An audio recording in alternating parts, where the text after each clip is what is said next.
Yeah, you son No, of a I bitch. had it. You son of a What bitch. is with you? It's the 250th birthday of America. And you in ruined 2 the days, holiday. This is how you treat You our ruined country. America. This is how you treat our country.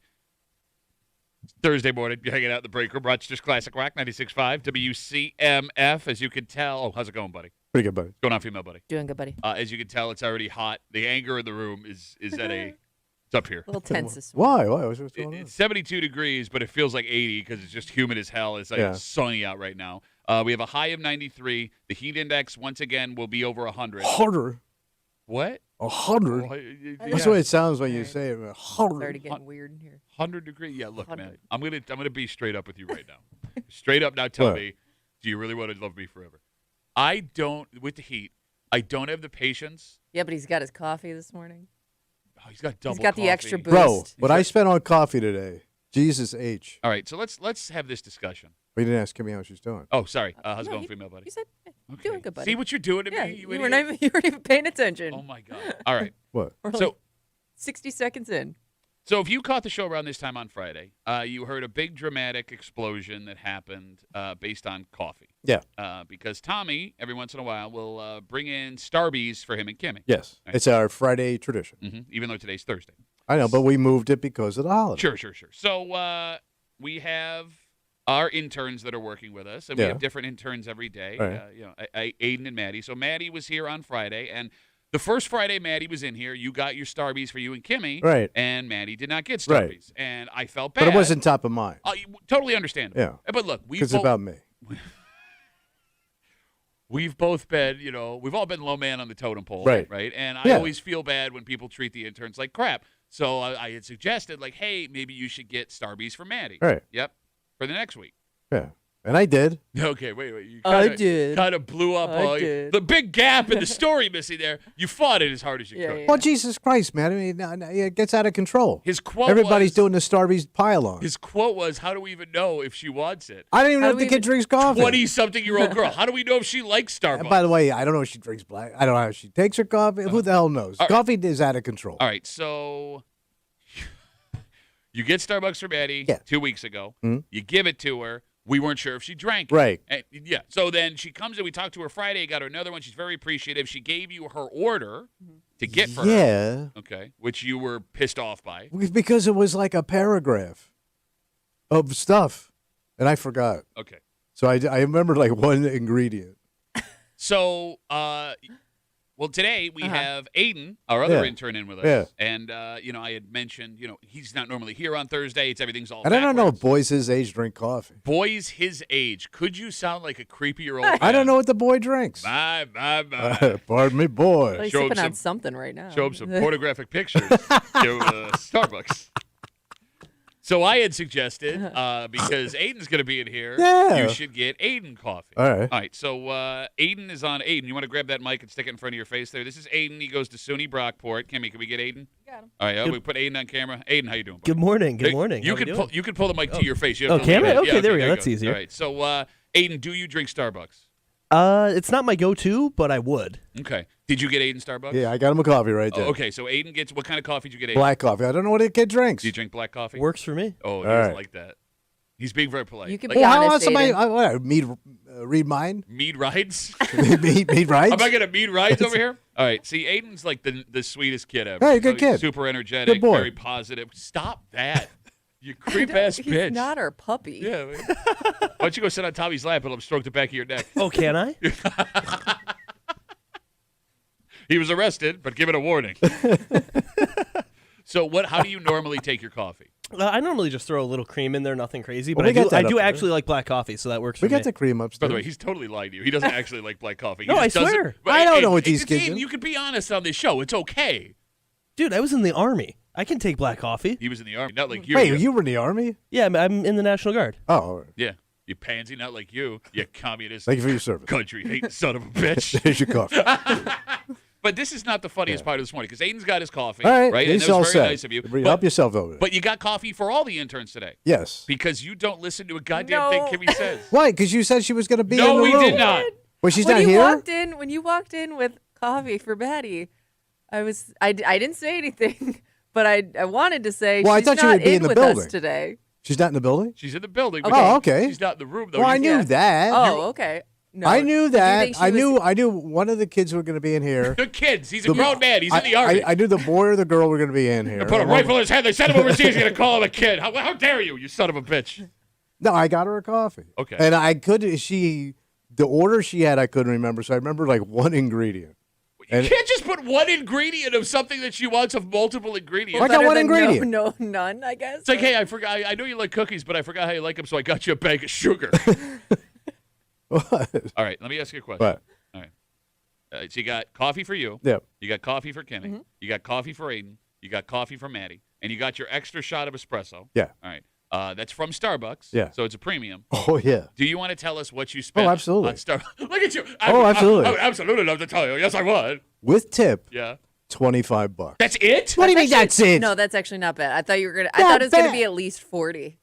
$40. I was waiting to Yeah. hear like $60. No, it's not 60. You're gonna tell Jesus me. Christ, there's not shots of booze in there. Well, I know you it's get three you get black kind coffees. of a fancy coffee though. So I got a shot, 3 coffees, and an espresso, and then my latte.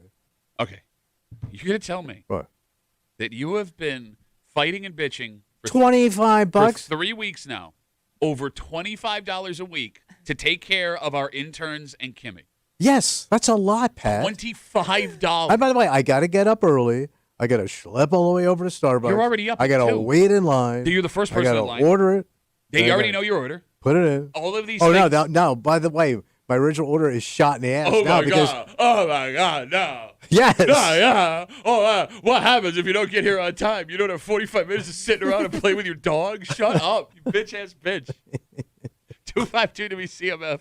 Tommy's special Starbucks order has ballooned out to 2 extra Yes. coffees for our interns, Aiden and Maddie, and he hates every second of it, and he thinks he's doing a kind thing. But when you bitch about doing the kind thing, Yeah. right? It still counts. Do you feel bad now that he bought you coffee the way that he's talking?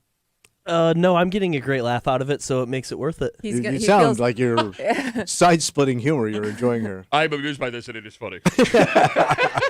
I can tell Aiden's gonna like chug 2 coffees even though he doesn't want to right now because he's got to make good for Tommy. You're here all day. Enjoy.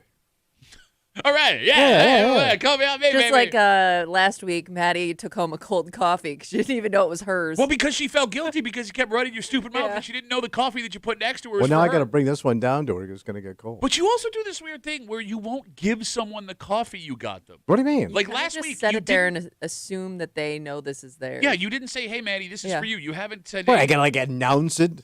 Here's your coffee, your majesty. It's just weird that you. I walk wouldn't just over- go take it. Oh, the radio princess gets her coffee. But she's not a Bengal tiger. Like you got to lay down a steak. Like what the hell is wrong with you? You put the coffee over there. don't- I like how you do something nice. You put it over did- there, and then you got to like the guy protocol. All right, first I of got to all- march through. First of all, none of this was nice. You had to be told to do this. But I still did it, so you it still bitched counts as about it still counts as a nice if you do it. No, it doesn't. Not if your heart's not in the right place.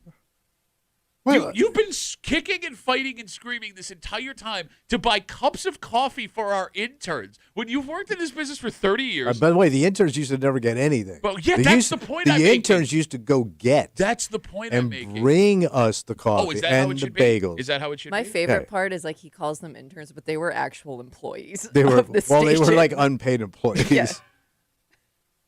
You are such a bad person. May they all rest in peace. They're not dead. A couple of A them. couple of them might be dead. Well, for sure.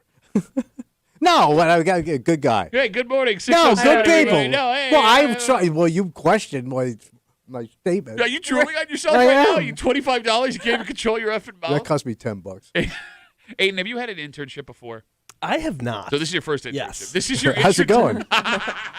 Having fun? I find it very humorous, and we're having a good time. I love how he's now looking at his shirt to see where the drool Well, I lands. didn't No, know. he did. He I checked it think I out. caught it. So, like, I want you to understand, Yeah. like, this poor kid here, Yeah. really nice kid, Yeah, he's a working great really kid. hard, right? Okay. He's gonna go places. This is his introduction to corporate America. Is you drooling on yourself, bitching that you spent $25? Wasn't that corporate America? They just screw you. Man. Yeah, man. I love how in one sentence you go, hey, let's exploit the free labor to get all of our stuff. And then there's corporate America just screws you, man. Now go get my coffee, my bagels, bro. What's an appropriate amount to spend on the intern? I don't know. Well, I guess a cup of coffee. No, but you don't think that's appropriate. You've been bitching about it. Well, there's nothing less than a cup of coffee. You know, If you think about it, right? I mean, a cup of coffee is pretty baseline. you know what sucks is like there was a time not too long ago. What are you doing? Sorry. There was a time. You're rude. Yeah, it's over. There was a time. Nope. Damn it! Now you. There was a time not too long ago where you may not have had to buy the intern stuff because like you could give them free stuff from the station. They 'Cause I wouldn't even do that. But I remember like being an intern, being an unpaid intern, and like at least every now and then they'd throw you something that like they got for free. Well, the interns always got like concert tickets. Yeah. Like that. Oh, Since really? that doesn't Food. exist Really? anymore. Cocaine, things like that. Really. Yeah. Kimmy, can I tell you a story? Sure, Pat. I know a guy. He was Yeah. a very successful young stand-up comic. Was hanging out on a show. You know, You weren't an intern. I was. Can I tell my? You were a boil Can I- on the ass of Can CMF. I tell my story, sir? Go ahead. Can I tell my Go ahead, Flapjack. Coming in, saving the show, hanging out on Saving Friday, the saving show. the show, bro. I mean, you saw who's driving that show, bro. You saw who's driving that show. Tell me how to do it. You want to do 45 minutes of city politics? You want to do that? So what happened? Where'd you go? You got nothing to say? Anyway, you want to know what I We was? always had that dynamite segment called Autism Up. You want to know what I was given for free when I What? was in here? I'm not making this up. Yeah. The only thing I ever got for free. Did we hanging out give in you this any? room- Because we didn't have anything. No, you gave me something. A tube of anal bleaching. Oh, yeah. Yeah, we got a case of Here you it. go, kid. Good work. They got a case of anal bleaching cream. Okay. And By they the s- way, for a year, Oh, no. sparkler. That was, by the way. It was that like a flashlight back there No, when I but spread my cheeks. they That said was still here when I got Yeah, it. yeah, Yeah, yeah. you know why? Because I didn't use it. They sincerely. No, we all tried it. I did not try. You tried the anal bleaching cream? Yeah. Did you really? Why? Yeah. Why not? It wasn't like, Why? bro. It was just a tube with like a sticker from someone's basement on it. Yeah. It still did. Ooh, it's itchy. But It's just Clorox. well, it was like a cream. Yeah, no, I understand what it was. I saw it. I think I did it, and Christian Dan, of course, didn't do it. Well, you know. Christians keep their He not buttholes the way touching God that thing. intended. He don't even wipe, man. It's a sin. That's why the kid's bow-legged. No, like I often wonder. I do Yeah. feel bad for our interns in the internship program because like they have to deal with this. And like you know what you guys understand this show if you listen to the show. If you listen to any other show, it's not like our coworkers are any less or any more well adjusted. Yeah. Right? Like we're all weird. You have to be weird to be in this business. Yes. So like you have to they're dealing with all of these on-air personalities while we're doing shows. We've all worked with each other for like 20, Yeah. 20 something years. Oh, sure. And then they walk into this situation where it's like, "Oh, I'm going to be on the radio." It's like, "Hey, it's the most insane situation you've ever been in your life." Like, is this what you expected, Aiden, when you got to a radio station? No, not really. What did you expect? Something nice. Not this. Not this. Fun. You thought nice. like more professional, did you assume? Yeah, probably. Yeah, okay. All right. Because like here's the By the other way, thing. there's a bucket of candy if you want some. No, really. You're more than welcome to the Help kid. yourself. Yeah, yeah. You tell the girl it's in there, too. Is your bleach cream in there? No. No, that's in his butt. I'm not going in there.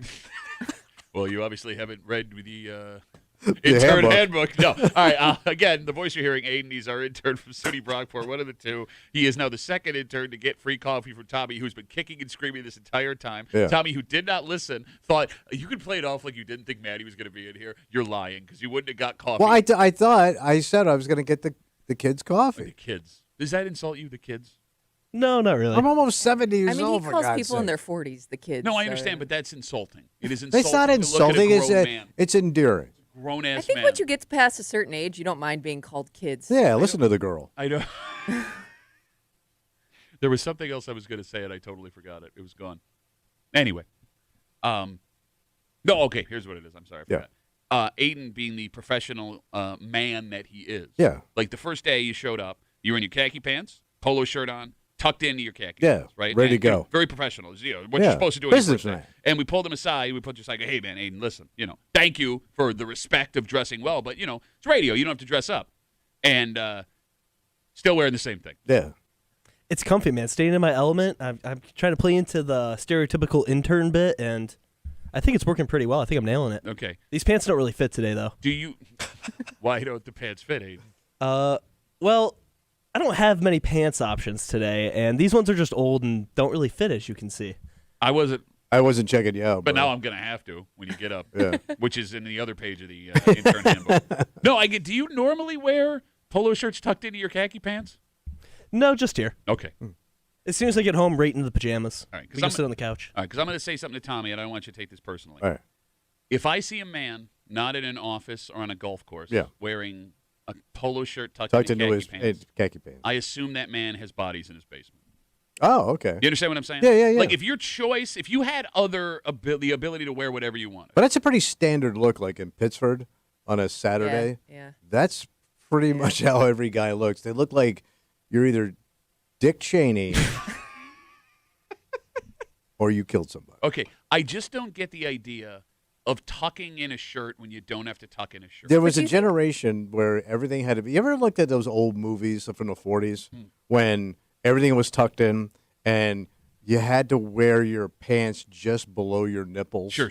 And you had it all buckled in. Understood. Yeah, that was that look. But that was like 70 years Oh, yeah, ago. but some guys just got locked in. Do you think like every guy has his idea of what like looking nice is or dressing up is, and that's just what they stick with Or for their casual. whole lives? Okay. Because it's a casual look. Like a polo shirt tucked into nice pants is a standard for most guys. But that was our dad. See, here's the thing. The polo shirt tucked into pants went away for my generation. We Yeah. weren't tucking our polos into you pants. know what All of a I've sudden, noticed? it's back now. But Yeah. you know what I've noticed? Our generation stuck with the button down tucked into pants, Yeah, Like a button-down dress or shirt? even Yeah. cargo shorts. I've seen that too. Like, I don't get the tuck into the cargos because cargos say it's a part. Yeah, You but understand that what I'm saying? button-down Like shirt look. the multiple pockets. The multiple pockets. The multiple pockets. Ricardo. Could you maybe get Montalban rid of those? pockets. Yeah, because you look like an idiot. Yeah, man. now they're back. You don't work at Jurassic Park. That'd be pretty cool. It's not real. Oh. All right. Well, Aiden, enjoy your coffee. I'll bring your buddy. coffee. I'm going to take that one down to Maddie. Okay. You going We're to present it? Or are you just Yes, gonna I'm walk gonna- in? You're going to walk into PXY Studios, look her in the face, set it down, and walk away. Here, girl. Should I grab a trumpet, make it a big scene? Yeah, if you brought a trumpet, that'd be great. I can't wait to see what caffeine high Aiden looks like. Something tells me he's just going to be hyper focused, staring forward, not saying anything. Like lasers popping out of his eye sockets. We have a dynamite Aiden with lasers kind of breaking for you this morning here on CMF. Just after 7 o'clock this morning. Yeah. Aiden is in college, Yeah. right? And he's going to get that degree, and he's going to go on and do much better things than what we're doing here in this room. Let's hope. He can buy his own bunch of coffee worth $25. But there are people listening who started the college route and then stopped. Yeah. Ended up going into the real world and never ended up going. Mm-hmm. Those colleges want you back. Oh. Well, colleges are also going through some kind of weird They're hurting transition. right now. Well, yes, but it's weird what is making them hurt. I will explain everything and how if you are someone who went to college, did not get your degree, but have always wanted it, right now is the time to strike. All right. Strike! And we'll get to it just after 7 o'clock here in the break room on CMF, plus a whole bunch more. But first, Tommy. Yeah, buddy. You know, I would argue that Aiden and Maddie, our interns, hit the lottery working with us. Oh, for sure. Oh, but there is someone who actually hit the jackpot in one of the weirdest places to hit a jackpot. Like local? No. Oh. No, it's not local. However, They hit. they hit. Kimmy has a point here Okay. that is 100% right. And I think the one thing you never imagine about hitting for millions of dollars is you would have to start to change everything. And I don't mean like fancier clothes and a better the lifestyle. way you think about things. Absolutely. Oh. And we'll get into it next here in the break room. I'll see you there.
you hit for big money, it's going to change your life. Oh yeah, and it should.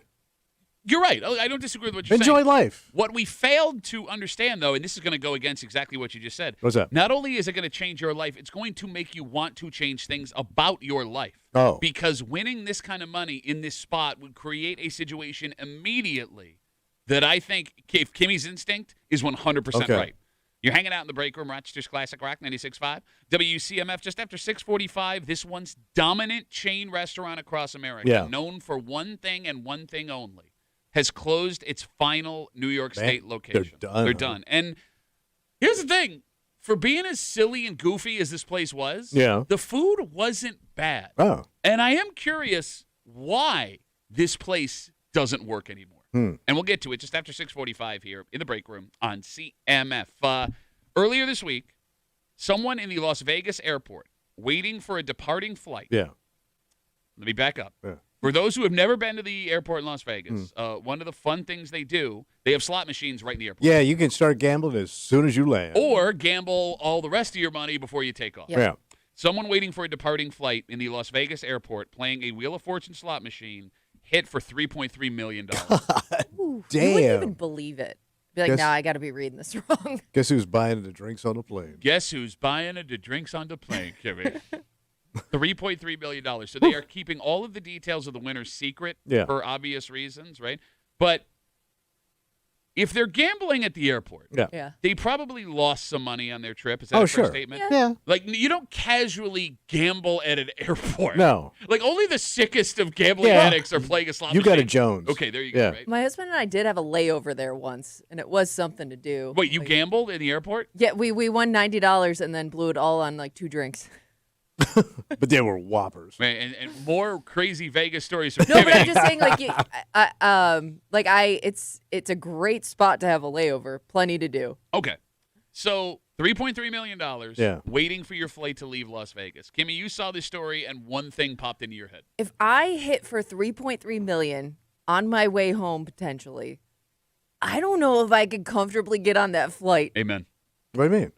Like, wouldn't you? Oh, you now think it's you're- gonna but- crash? Well, don't you start thinking about it? Like, of course I hit for 3.3 million, and I'm gonna die. and something bad happens. And I'm taking all y'alls with me. immediately after. All Like, 300 of you.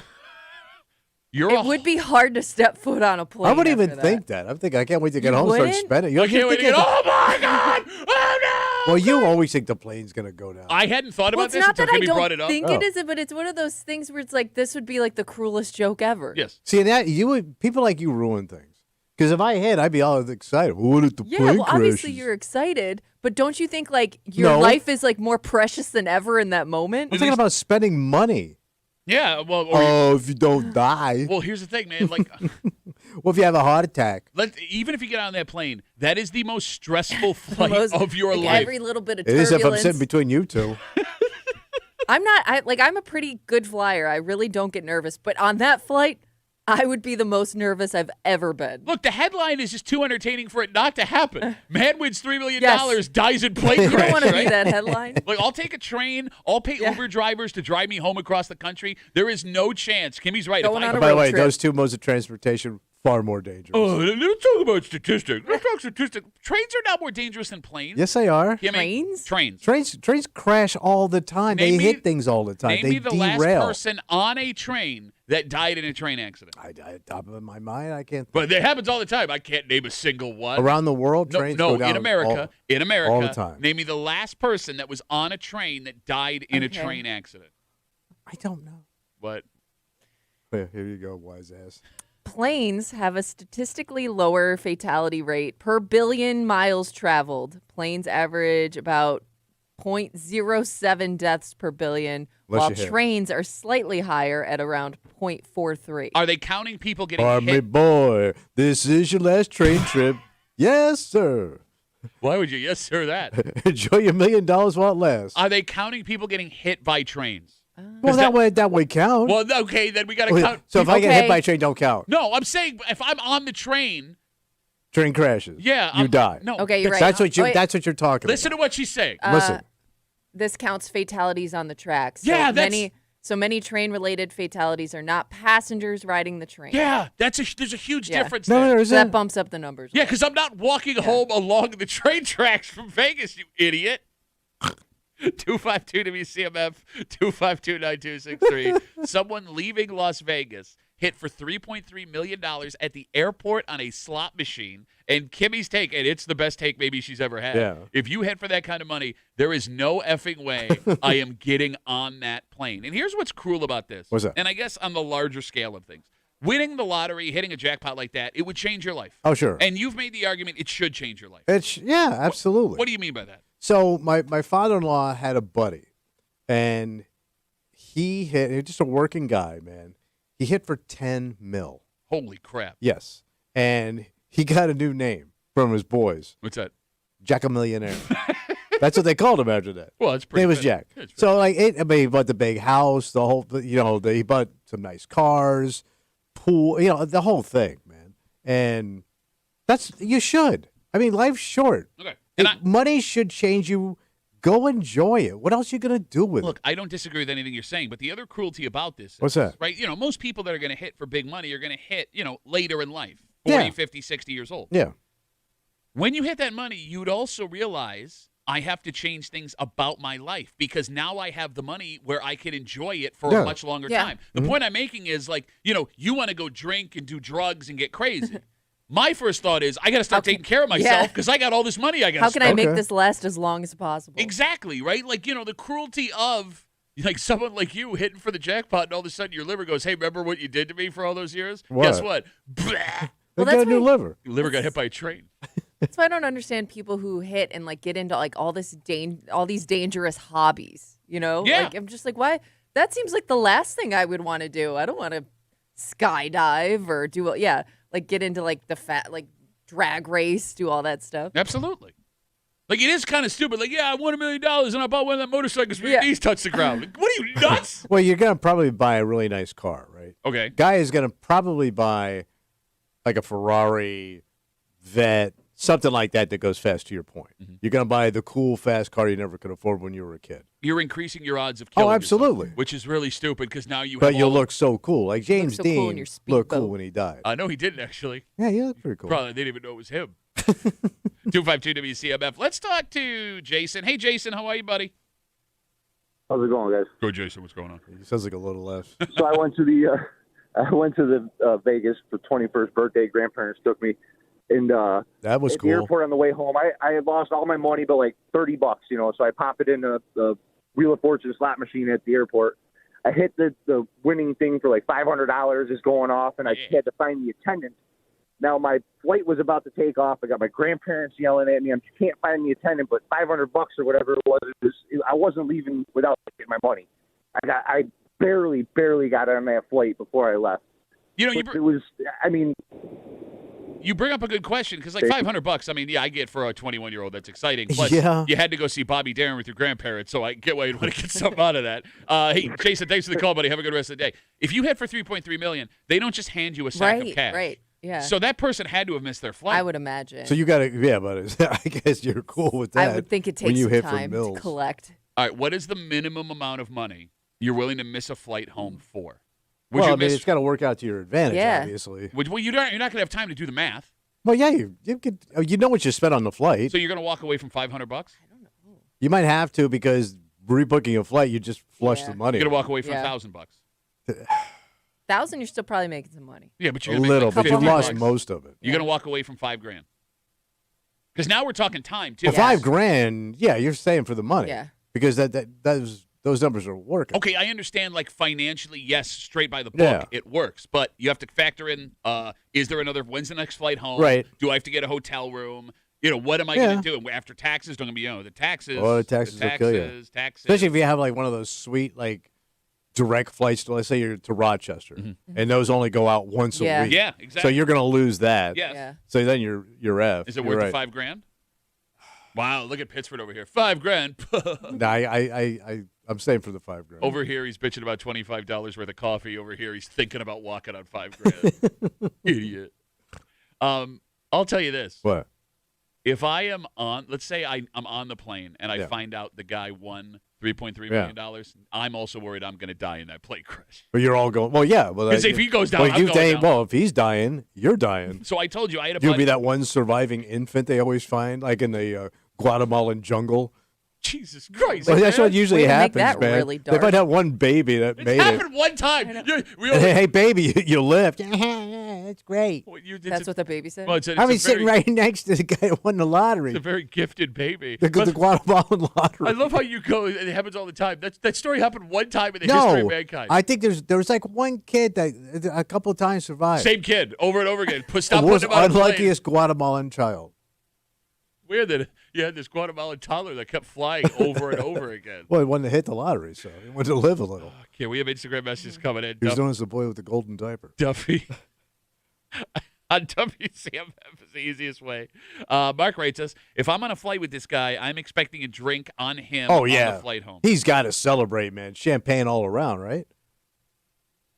I Yeah, would- you got to spread it around the luck a little bit. You I got to would. you got to tighten everybody up with a cocktail. I don't know Yeah. if I'm going to tell it. Well, I guess they would see me jumping up and down when What I are they get going to there. do? They're going to hit you Oh, up for they're money? gonna know. The whole airport's probably gonna know. Yeah, you're right. But here's the thing. I don't have that money yet. Right. So you just buy everybody a drink, you chintz. Okay, but look they- at you, chintz. No, but like, let's walk through this. Let's say it's a flight of 300. light beer only.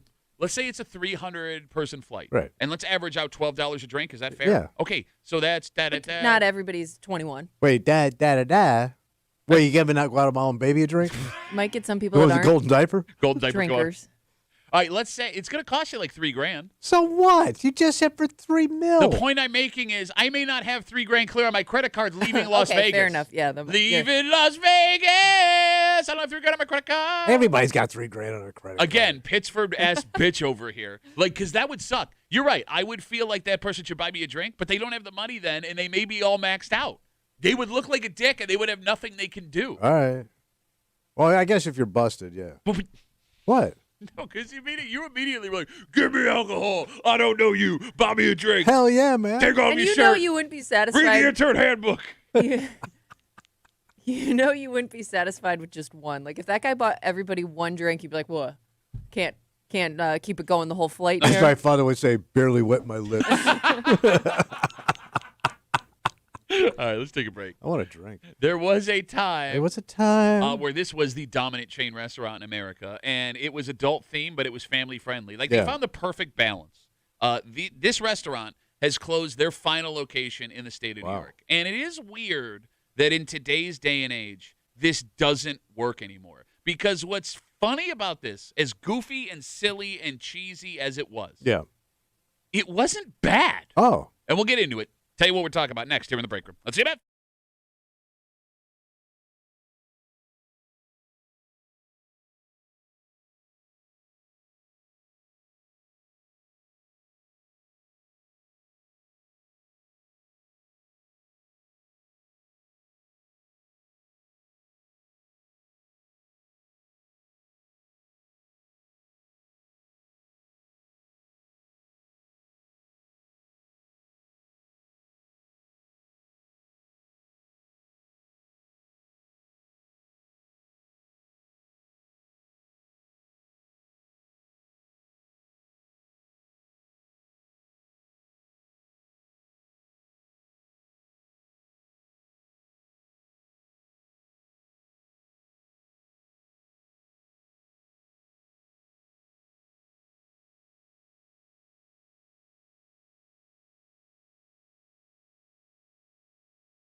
This is as 90s as it gets. Oh. And look, we understand that there's been like almost an apocalypse of chain restaurants. Oh, yeah. What once was popular is no longer, and they're shutting down all over the place. In fact, the reason we're having this discussion is this chain has shut down their final New York State location. But with the way nostalgia is, and the actual quality of this place, if we're being honest, I don't know why this place right now. So it's pretty good. Yeah, it doesn't work. Okay. You're hanging out in the break room, Rochester's Classic Rock, 96.5, WCMF, just after 7 o'clock this morning.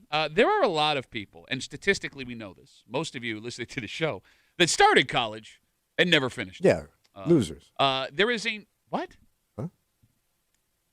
What college did you start at? I never went to college. I went to the Allen Levin School of Broadcasting and Hard Knocks.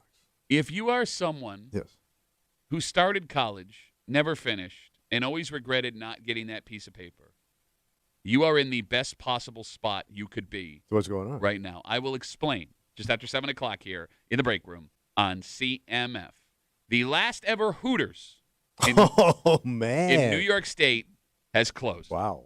The final New York State Hooters was located in Colony, New York, just outside of Albany. It had been open for a little over 15 years, meaning it opened in 2011, which seems a little late for a brand new Hooters. Getting late. Yeah, it's late into the Hooter game. Like, I thought by like 2006, 2007, Hooters were going the opposite way. Okay, so in reality, this Hooters closing in New York, the last New York Hooters, is a small picture of what has happened to Hooters on a larger scale over the last like 25 years. Yeah. Because there was a time. There was a Hooter in time. Where it felt like Hooters ruled the world. Oh, yeah. They had locations in every city in America. They sponsored NASCARs. They sponsored golf events. They had an airline. Yeah, that's right. We're not making that up. You can go look for yourself right now. Hooters Air existed. So for one summer, they had a party boat here in Arundequoit Bay. A Hooters party boat. Yeah, that you could rent out with the Hooter girls. Okay. So, like, they were everywhere. Yeah. And it was like a sincere piece of Americana that was sewn into the fabric of our country. But something changed. Bosoms and pantyhose. What changed? 252 WCMF. Why did we stop going to Hooters? Yeah, because it didn't have any competition. Like, nobody else tried to. I mean, they tried a joke one here called Knockers. But there was also legit. There was Cheerleaders USA. Yeah, but none of them really made a dent. There is Tilted Kill. And there's one more. What is it? It's like Mountains or something like that that. makes sense. Twin Peaks. But none of them really worked. I mean, to that extent No, where it you're right. went coast to coast. You're absolutely right.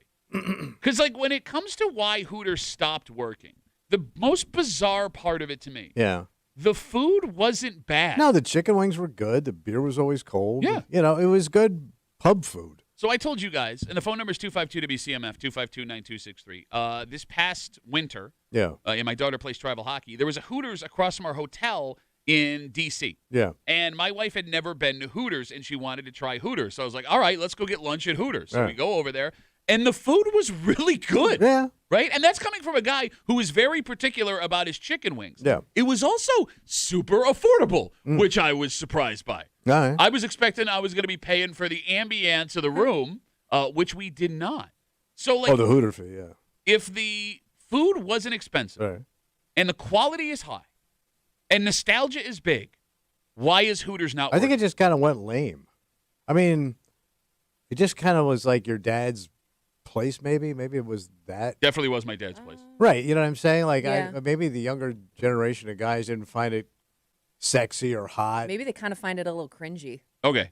like younger people. When you say cringy, what do you mean by cringy? Like it's like to Tommy's point, it's stuff your parents liked. And Okay. they thought was cool, so it's automatically not cool to you as a younger person. Okay. All right.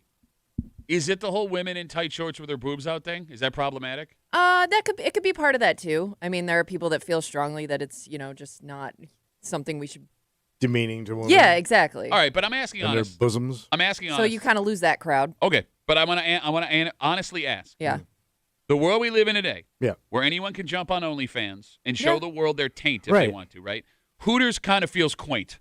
Oh, yeah, but it kind of seems out of date. Okay, no, I get that Yeah. it's dated, but I'm saying like when it comes like from a problematic Sure. standpoint, right? In Like terms of like showing off your body. yes, like they're not wearing anything at Hooters you wouldn't see someone working out in, Right. Yeah. Pretty much. right? You know what I mean? No, I like know. is anyone in this room offended by the outfits at Hooters? No. I'm not because I would assume like if you, it's not like one of those things where they, I don't know. Do they make you wear the outfit? Yes. Well, They did. What's the point? Well, that's my question. Gonna Like wear a if smock? well, no, I'm saying if you Welcome to Smockers. if you work there and you're like I'm uncomfortable showing that much skin, like would they let you wear something else or a different I never version saw of it. it? Because we used to have a gig there every week. Don't point at me. What? You pointed at me like I was there with you. I was. You not never there. came out? No, I went. Oh, We used to be there every week, right, oh, Pat? oh, oh. Right, Pat?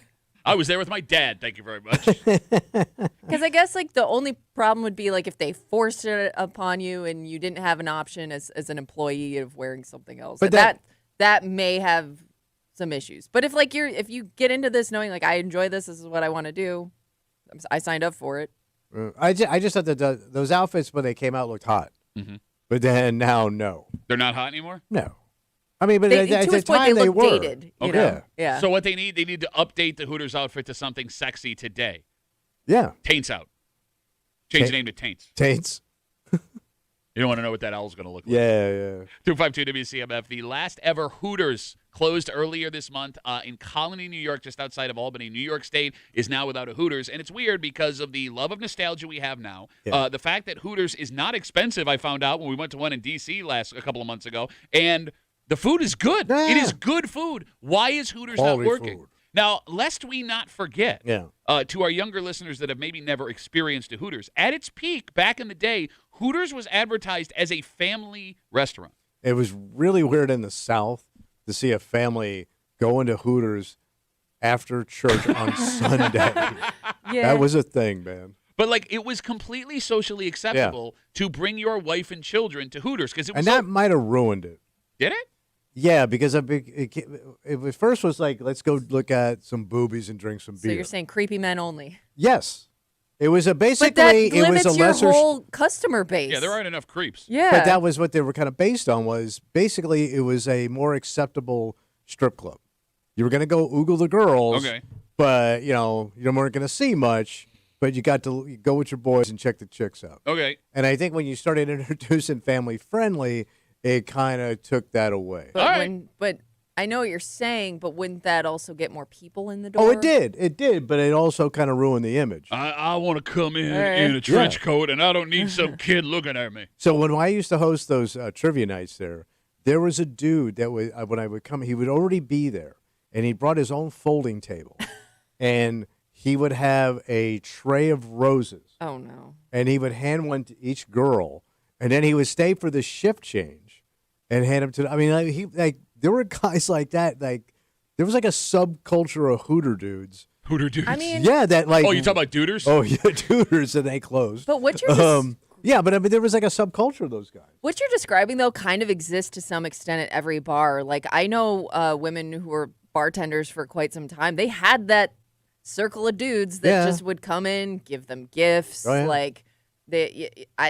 I don't know if that's just limited to Hooters. Maybe you got a couple more. I mean, it used to happen Hooters, like strip clubs. We knew guys Yeah, that but like they- really got involved with the strippers. But that makes sense. Like, Yeah. I did go, no, I mean, not that it's a no, because okay. it's a more intimate setting. And well, no, I'm just saying, like the boobs are out. You must like me, like that weird mentality Yes. that Yeah. guys have. Like, Yeah. But you're getting lap dances. You're interacting more. you getting lap dances, Kimmy. How you're can- tipping them, on their G-string. It's just amazing how, like, even in sentences that should be creepy and we are prepared for it, that it's more than we thought. What did I say? Like, you getting lap dances? Not like you're getting a lap dance. You getting lap dances? Oh, you and you get- said that in a normal sentence. you getting lappers, son.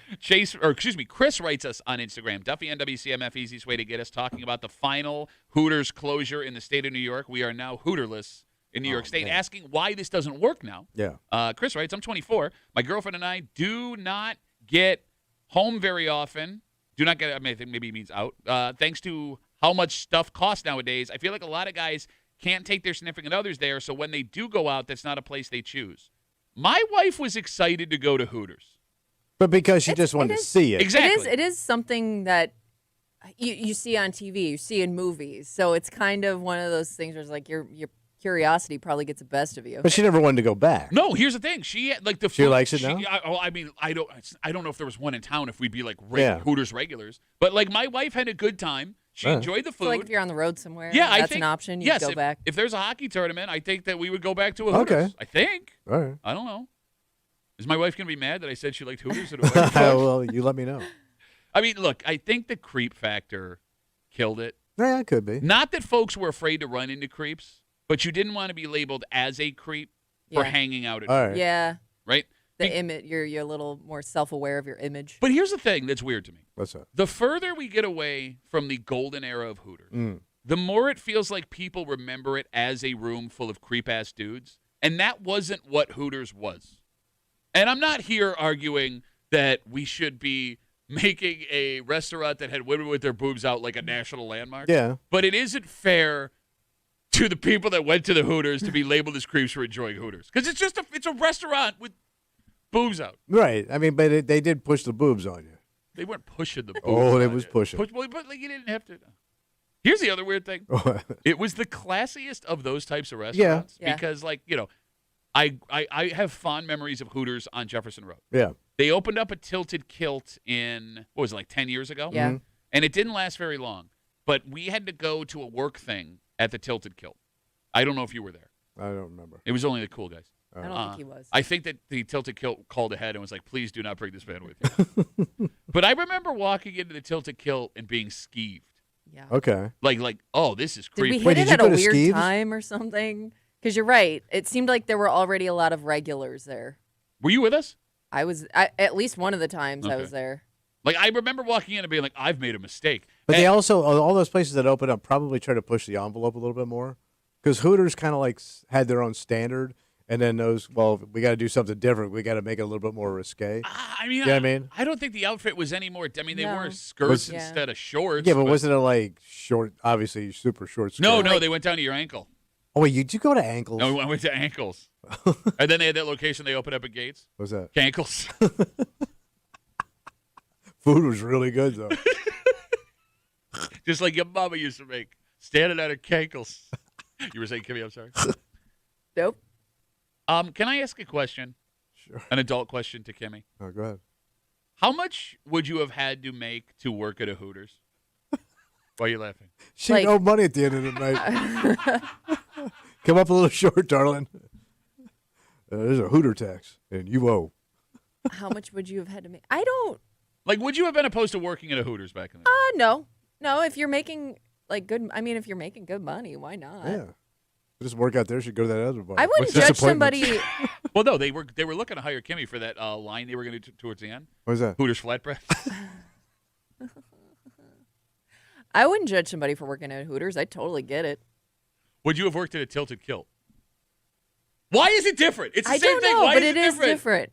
I know it feels different, but It doesn't. should Well, be it also different. doesn't have the same like nostalgia Okay. and like I don't know. There's no Americana in it. So so Hooters was charming, Tilted Kilt was creepy. Yeah, it's Scottish. What is creepy about that? It was really sexy when the girls would say hello to you when I think you it's walked just. in. I think it's just. And based- welcome to the Tilted Kilt. Walk this way, follow me, Kilt. Don't mind the smell.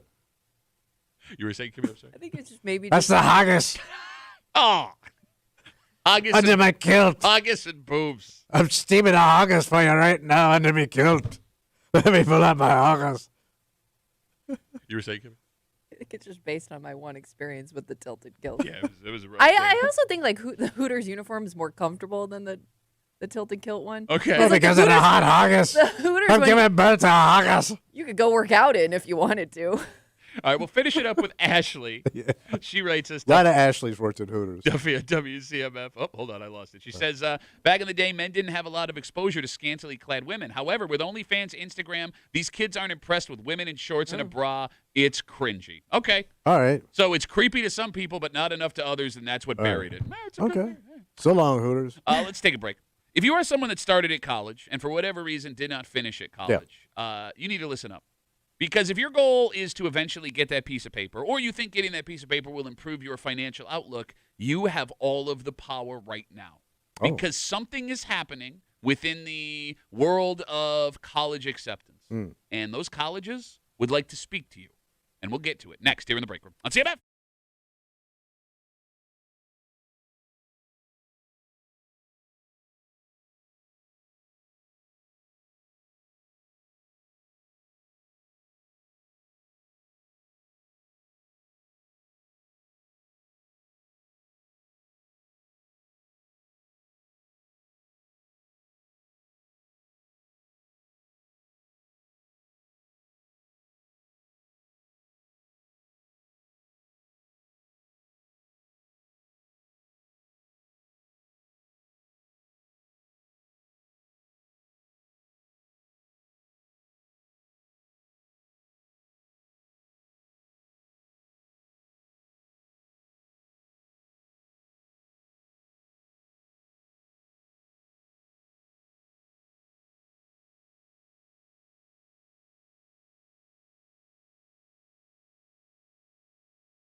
This one's going to hit Gen X and millennials hard. What happened? Well, look, we started doing what we were told we should do. Okay. Right? And for whatever reason, things went sideways with it for most people. Now, it doesn't mean your life hasn't been happy. It doesn't mean you haven't been successful, but you never accomplished this thing that you thought or still want back when you were 18.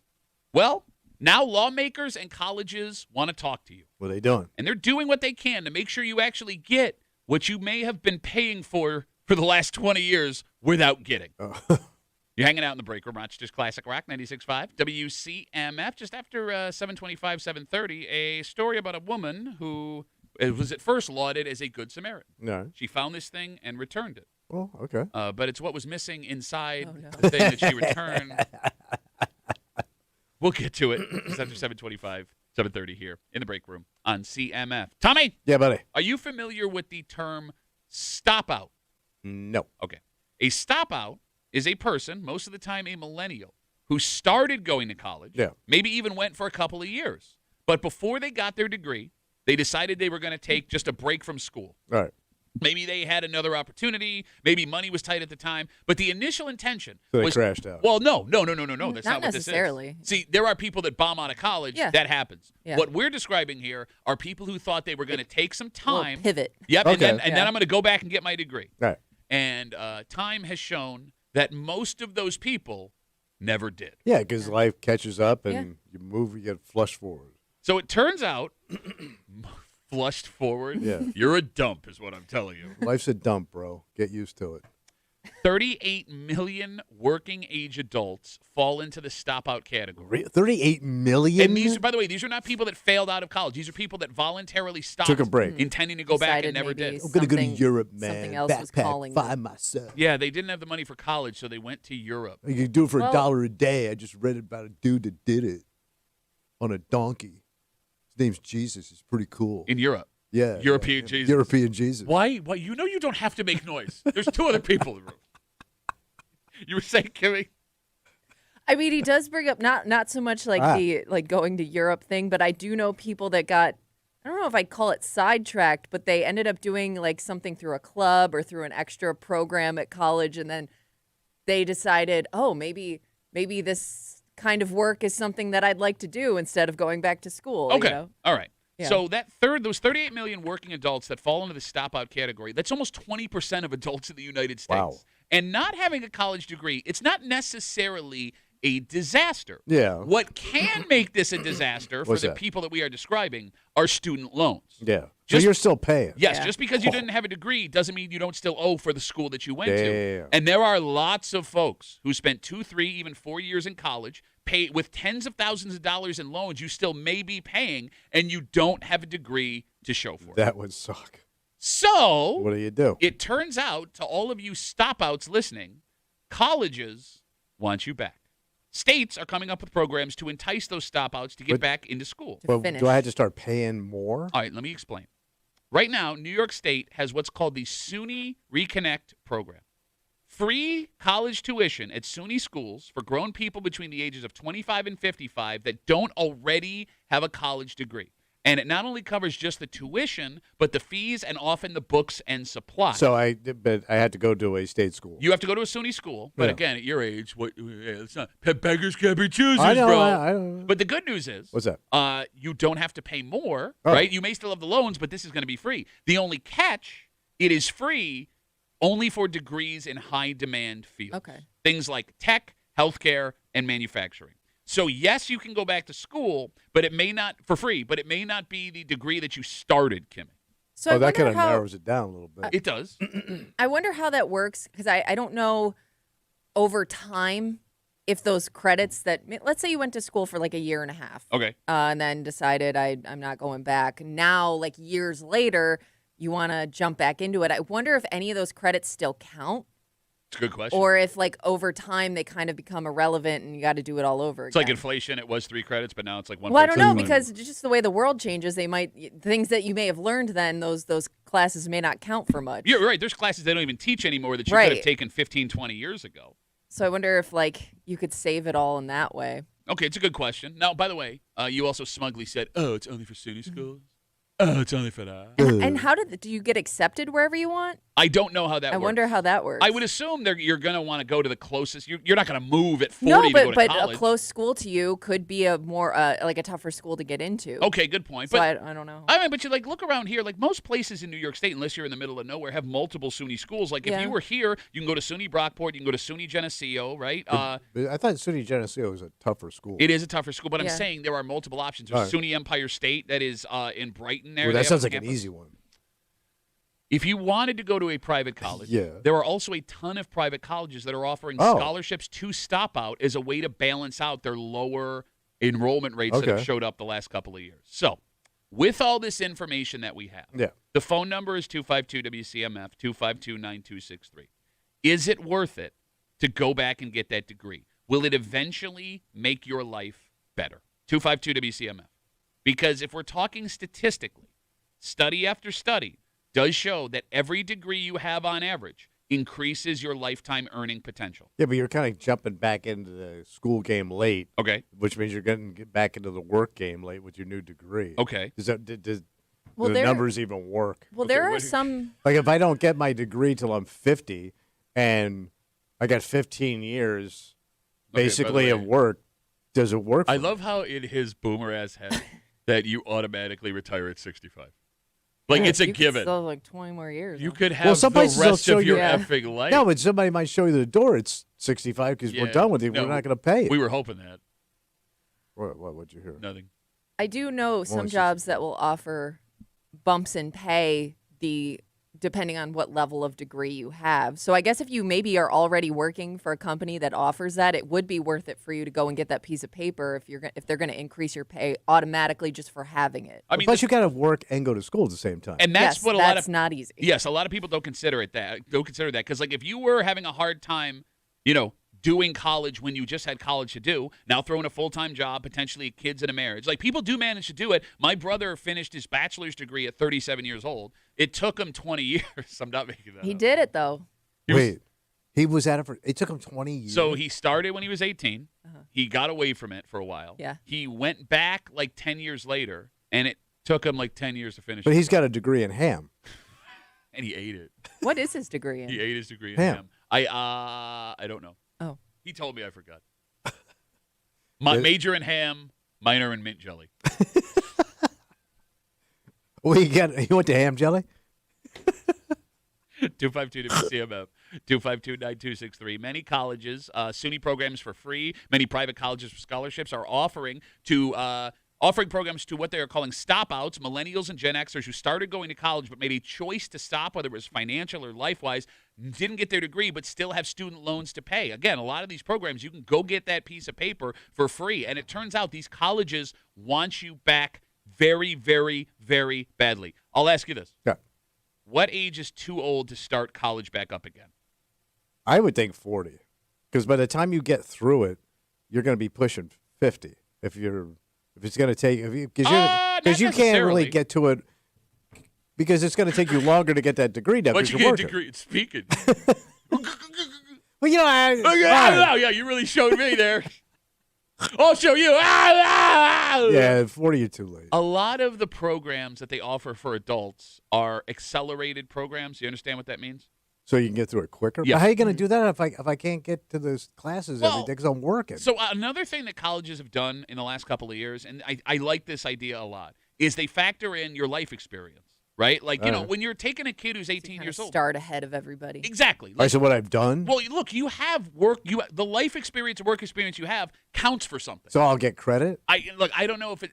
I don't know how it works. I think they're factoring in. They believe you can. There are things that you can jump over because All you've right. been in the workforce, you've been in life, you understand how this stuff goes. I mean, let's remember, you take an 18-year-old kid, and drop him on a college Well, campus. he don't know nothing. They don't know nothing. So they need to take that extra stuff. And yes, it gets expensive. So maybe it is faster and All right. cheaper. Like to the people that have gone back, 252-WCMF, how long did it take you to do it? Is my brother just dumb? Was he eating ham the whole time and that was delaying him? He's all swollen on account of the sodium. Like, Kimmy, do you know anybody who's gone back and done this? My so, friends were smart enough to no, graduate no. I was college. going to say, are you talking about like the people that dropped out after a couple of years and went back and did it, or just went back and did it? Either way. Because most of the people I knew that dropped out, like they gave it a couple years and dropped out, they never went back. Okay. I think it's just Got because like flushed out. they found Shut up. their passion in other places. That's kind of what made them drop out in the first place. Okay. So they, found something that they like to do, so they never went back. Well, here's the thing. I mean, I put in 14 hard days at MCC Yeah, there's still a plaque up there. and then decided to go the other route. Yeah. But, look, I found my passion here. Yeah. I love what I do. Yeah. We also have the worst job security of all time. Sure. So it would be very smart for me to take advantage of this program at 40 years old. Yeah, but you couldn't do it your schedule with the kids. There's no way. Wait, tell me I can't. You can't do it. You ain't got it in you, kid. None of you Duffies do. My brother just did it. Took him 10 years to get a 2-year degree. He got his doctorate in ham. Dr. They call Ham. it Dr. Ham. They call him Dr. Ham. We got Instagram messages coming in. Duffy at WCMF, easiest way to get us. Matt writes us, I went to college for a year and then lost funding when the government shut down. I couldn't afford to keep going. I still owe $7,000.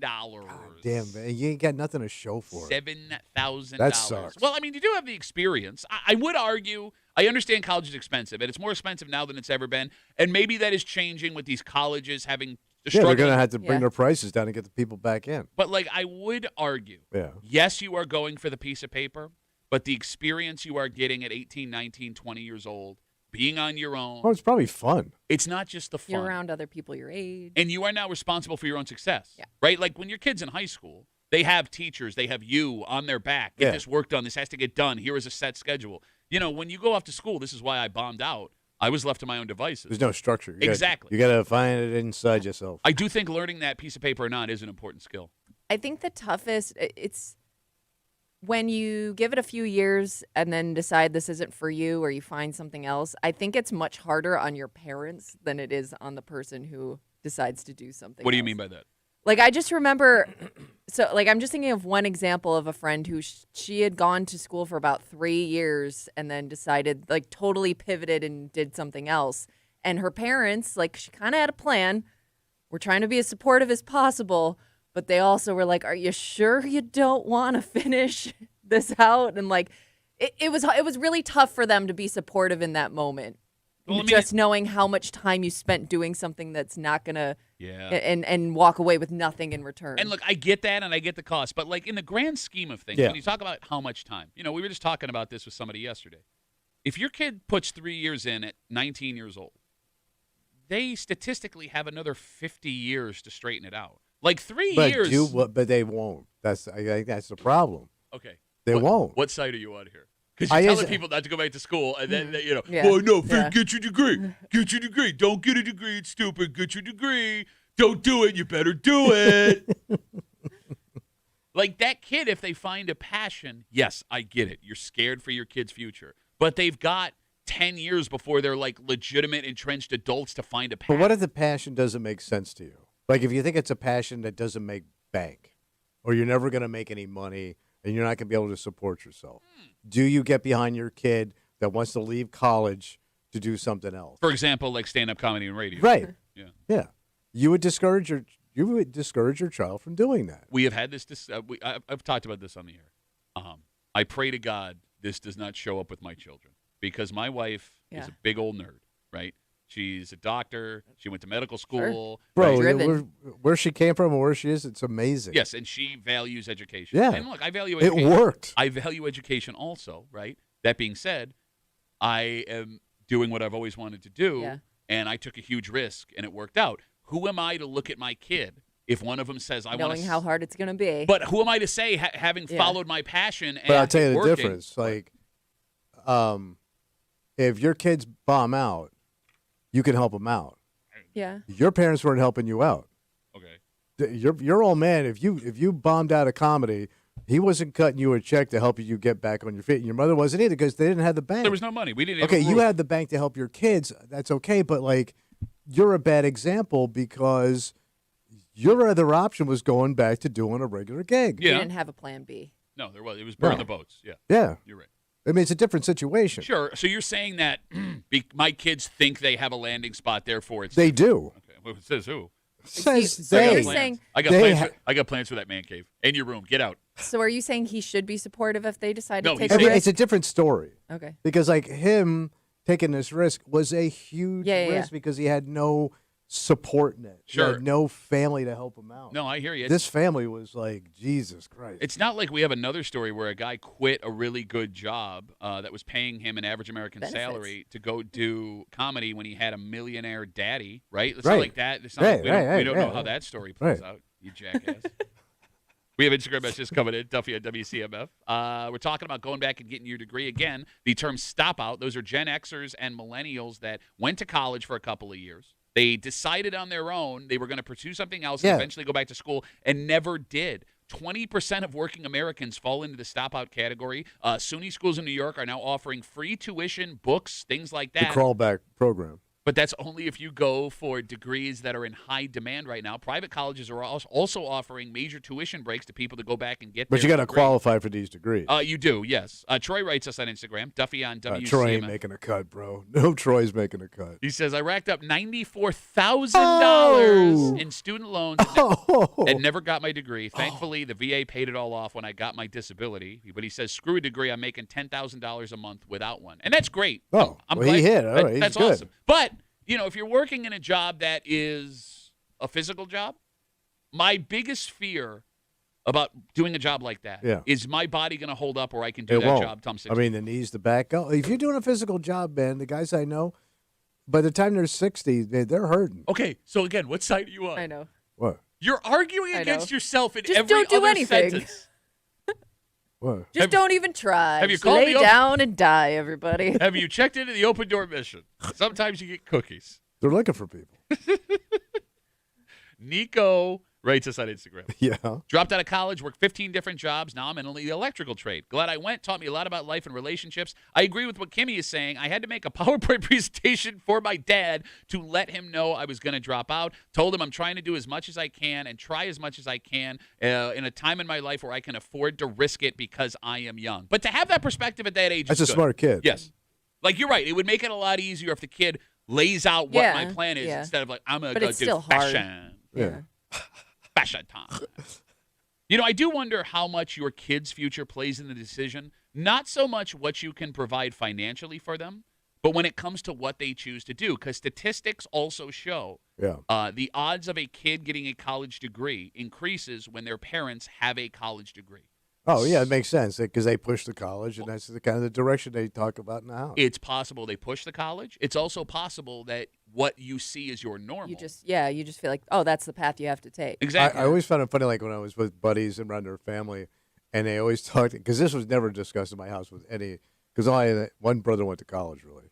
When you go to college. Like, it was just a foregone conclusion. Well, your parents said that to you? No. Oh, okay. And I always thought that was like, wow, like they just know you're going to college, where that was never discussed in our house. No, I mean, that's what my wife says to my daughters. Like, when you go to college. Yeah, when you're in college. You're going to college. Yes. There's no question. But here's the thing, like when it comes to my girls, neither of them have shown an interest in a job that wouldn't require a college degree. Do you understand what I'm saying? Yeah. Whereas like if one of them was like, well, I'm really interested in and they could go a route without it, I would be open to that idea. This is like your wife would be. I think she wants him to get an education. Yes, and I understand And then you why. can go do that, but get an education, then go do that. But that might be a stupid investment too, because let's say you spend $200,000 on a college degree you're never going to use. What's the point? Now, keep in mind with the You're loan, a smarter, more rounded person. You'll be better at whatever you attempt. and when you're done paying off the student loans with interest, that's going to cost you $600,000. Let your fancy radio daddy pay for it. Who's got a fancy radio, Daddy? I was talking about Brother Weeze. Is that what you called him when you worked with him? Yeah, fancy radio man. Hello. Good morning, fancy radio, Daddy. Fran writes us. It's a dude, Fran. Oh, dude, Fran? Well, we were talking about how old is too old to go back to college. What's Franny saying? He says, I had a great aunt, got a bunch of degrees from FLCC. She is or was at the time the oldest person to graduate. She was over 80 years old. Oh, at wow. doing Wait, this. you're kidding me. She was an 80-year-old graduate? Well, I mean, but, with community colleges, you can just go take classes and things Yeah, you enjoy. maybe she's just interested in something. Yeah, it's relatively cheap. Yeah, apparently. And there's no age limit. Well, I mean, I'm sure at that age, they just let her show up. Yeah. Sit down. Put down the pad on the plastic chair. Oh, she's going to need the donut. All right, let's take a break. She's got the piles. The guy's great aunt, man. You don't think she had hemorrhoids? I don't. At 80 years old, you get the roids, bro. I got them now. This story starts with a woman doing the right thing. Okay. A good Samaritan. All right. The story ends with this woman in handcuffs. Yeah. And like, here's what? I know she did. But like, if you wanted to be a criminal, Just don't give it back in the first place. Next here in the break room on CMF.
You know, you got a famous saying, Tommy. Oh, yeah. They did the right thing after they tried everything else. Yes. This person did the right thing after trying the wrong thing and got busted for doing the wrong thing. What happened? But there was a simple solution to this. There was a simple solution to not getting arrested.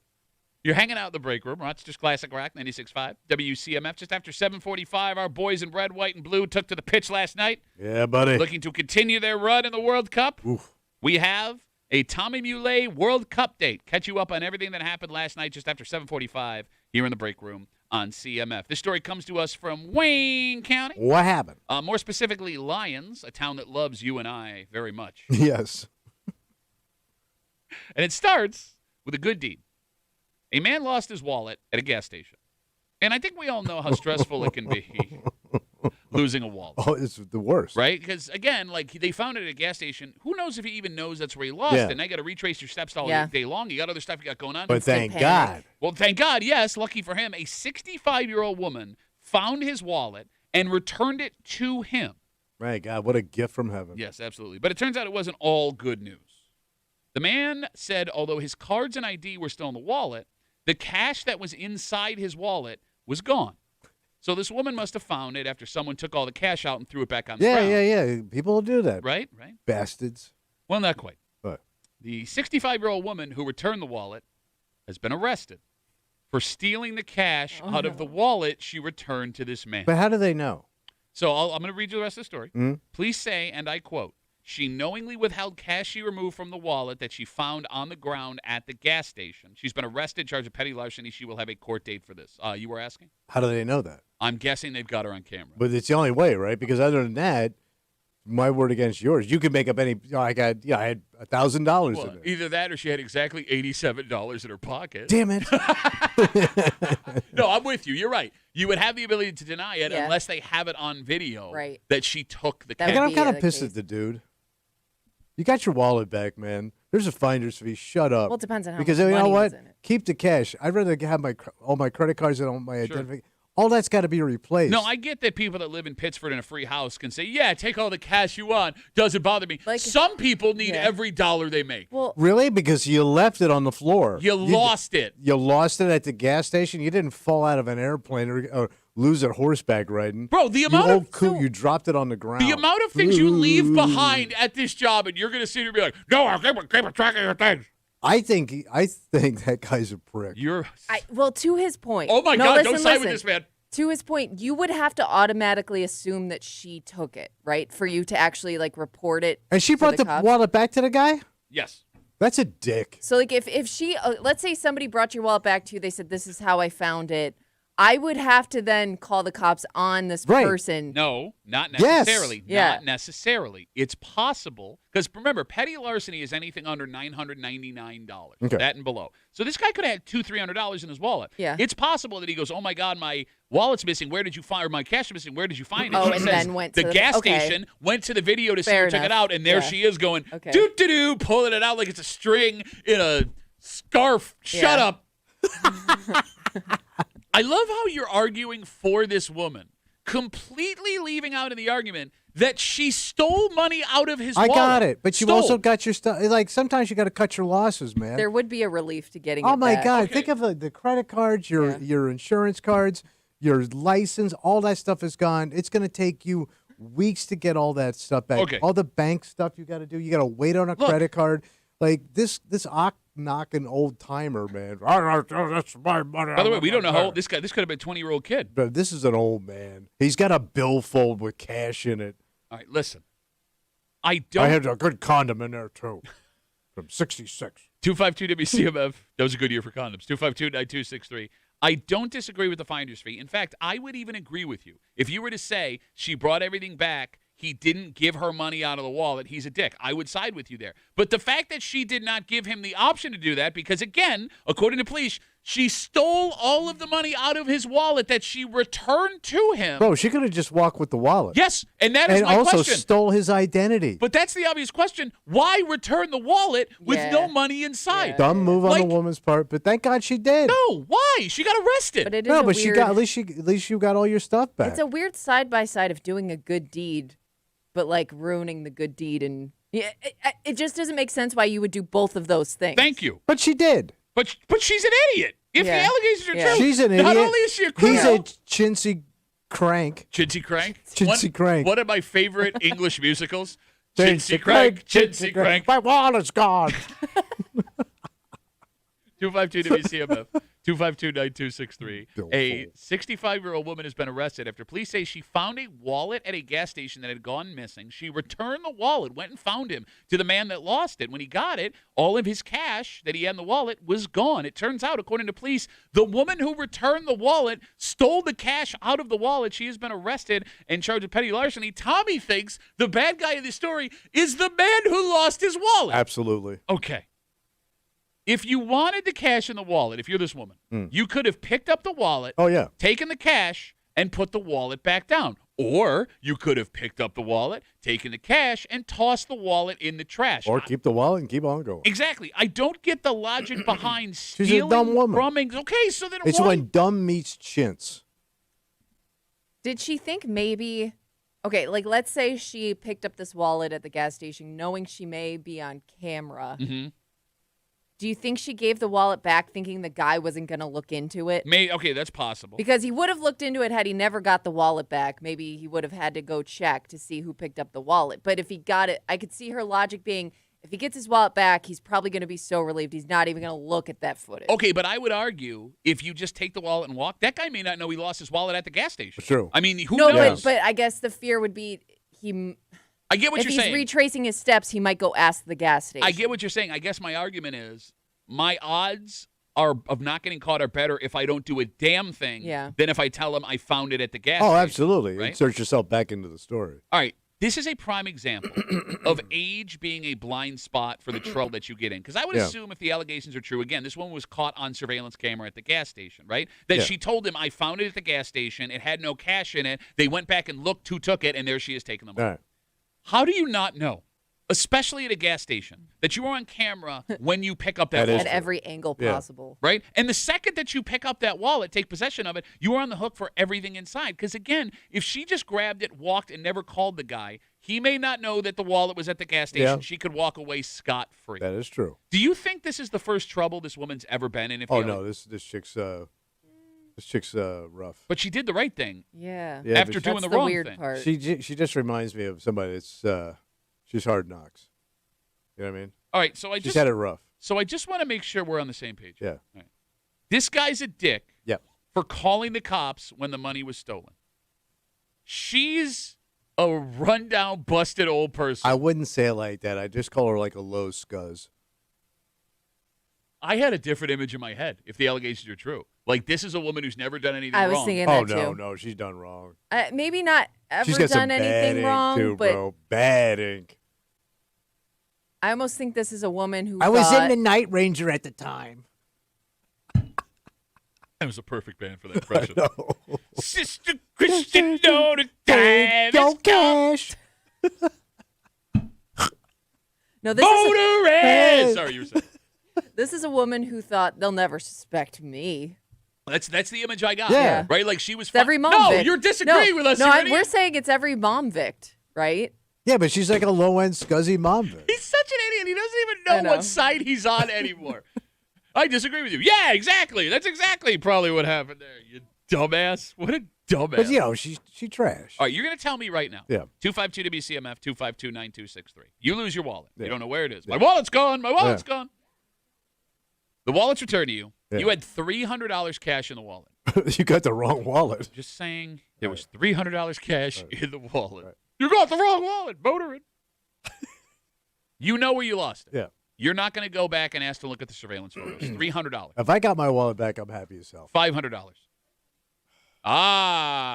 Ah. You're not going to go look at the surveillance. I've never had $500, so maybe I would. All right. Let's say you go back at the Pittsford Dairy where you lost your wallet, down the Yeah. street from your house, Yeah. right? And you see the woman who returned the wallet taking the $500 and putting it in her pocket. You're going to look me in the face and tell me you're not going to do a damn thing. Oh, what happened? What happened? Well, I'm going to call the sheriff. I'm asking. She stole that money from your wallet, brought it to you, looked you in the face, and said, "Here's the nice thing I did for you," and you're not going to call the It's cops. kind of hard to. She gives me back the wallet. She took your money. I might say something to her, But I don't think I would pursue What it are you any going to say? further. Hey, next time you find a I wallet. might say, hey, man, I know you lifted from. I know you lifted. Yeah, and she'll be like, so what, bitch? Do something, old man. Well, you have to raise your voice, lady. Shut up. She punches you in the shoulder. Jesus Christ, I'm getting beat up now? It's in the shoulder, too, so it's insulting. She could hit you in the face, but she knows you're a bitch. She, bah, how you like that? 252 WCMF. Let's talk to Mario. Hello, Mario. Hey. For future reference, for anybody listening, I've found 2 wallets in my life, and I agree with Tommy. I took the money for the finder's fee. Oh, my God. Well, he's Mario. You throw the wallet in the mailbox, and they mail it back to them. That Then way the they get postman their stuff, steals they it. don't know it's you.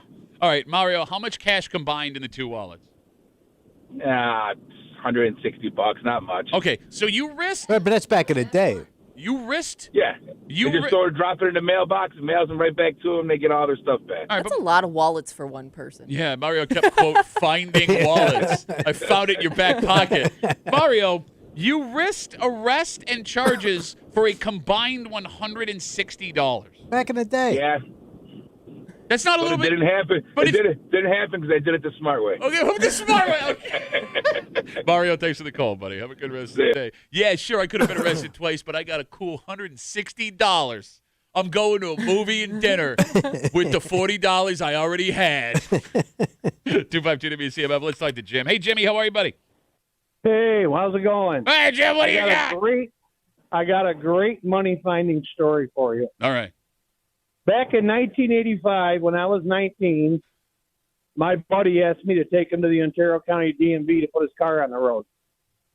So we get to the DMV, and back then there was 2 sets of double doors you had to walk through to get into the DMV. So we're following a mechanic in with a dealership's logo on his uniform. And I see he drops a lot of money on the way in the door. So I bend over and pick it up, stick it in my pocket.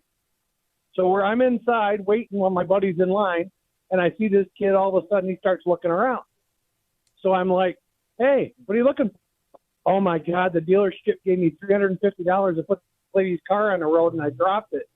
I got to find it. I'm going to get in trouble. I said, you want some help looking for it? And he goes, yeah, sure. So I spent like 20 minutes with him helping him look. And he finally gets fed up, and he goes and he leaves to go back to the dealership. My buddy gets done. He goes, what the hell were you doing with that guy? So I told him the story. He goes, you never found the money? I said, yeah, I found the money. He goes, oh, he's got to be happy. I said, I found it before he knew he lost it. I pulled it out of my pocket and showed it to him. He goes, well, it looks like you're buying lunch. Hey, Jim. That makes you sound like the biggest dick ever, Yeah, Jim. Jim. Because you even faked helping. Yes, you did. That's a kind of like evil. Yeah, but it was great, though. Wasn't that laugh? 1985, $350 was a lot of money. Bro, you could buy a new Corvette I love with how T-tops. I love You how probably got that guy fired from his job. Yes, that guy. He may have died later that year. He's still laughing. Tommy wanted to pounce on him for being a dick and remembered he's supposed to be on his side, so he just started laughing. But I kind of I've get been what laughing for 40 years. he is. What did you spend that money on, Jim? Well, that buddy of mine had a motorcycle I wanted. He let me have it for $150, and there was nothing wrong with it. He's got money left over. So I bought that, put it on the road. We went out to lunch, filled my car with gas. I lived on it for about a week. You're the worst person I've ever met in my life. I want you to know that, Jim. Thank you for the call. Have a good rest of the day. What a scumbag. know. By the way, that's the same guy. It's like, there's teenagers walking down my street. Call the cops. Call the cops. All right, let's take a break. The boys in red, white, and blue at it again last night. It's win or go Yeah. home now. Yeah. Well, for America, it's win or stay here. Yeah. You know what I'm saying? A little bit of controversy last night, Yeah, buddy. and we will get into everything that went down next with a Tommy Muley World Cup date here in the break room on 96.5 WCMF.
gut check time. Let's do it. Win or go home. Yeah. And a lot of expectations now for this team. The U.S., when it comes to the World Cup, there aren't normally expectations. But all of a sudden, this team might be good. Yeah. From what we're told. We don't watch soccer. And you've got bandwagon fans from all across the nation that are now standing up and shouting at the top of their lungs, USA!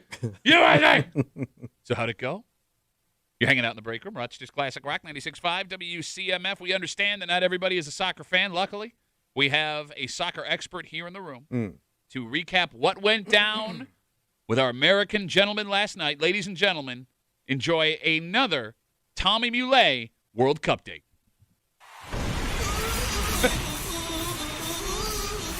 We all remember, Patrick, what happened back in Barcelona in 55. Well, that's the way soccer works. We all remember what happened in Argentina in 56 when somebody got a brown card.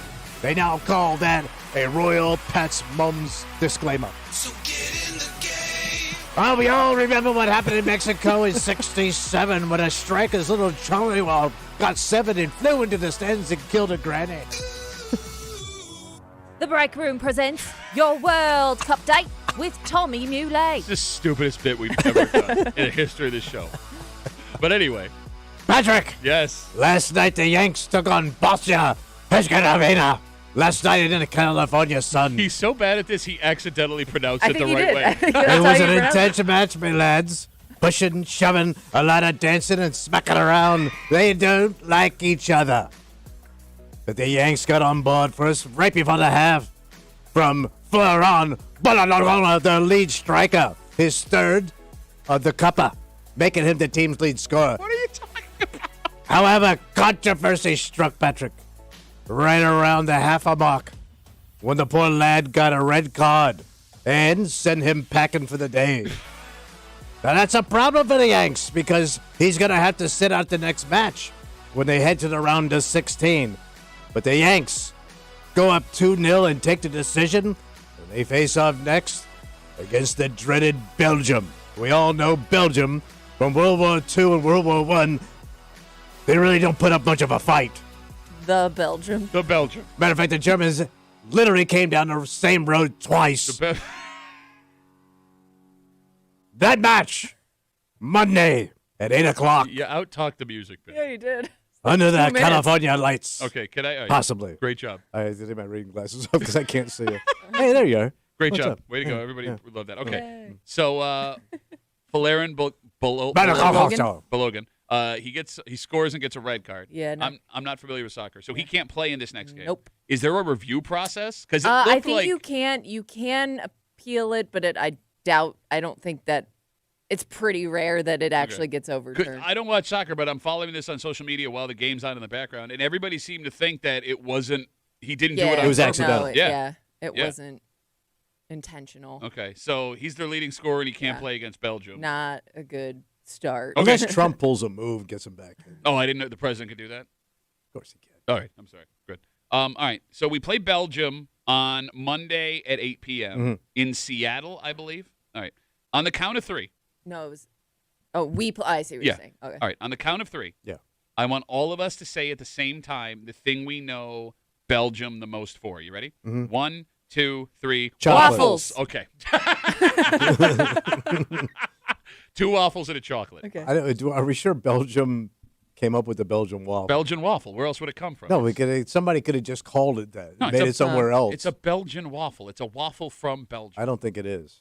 So chocolate is more popular from Belgium. Well, you think of the chocolate. I didn't know chocolate was from Belgium. Belgian waffle originated in Belgium. Are you sure though the Belgian waffle originated in Belgium?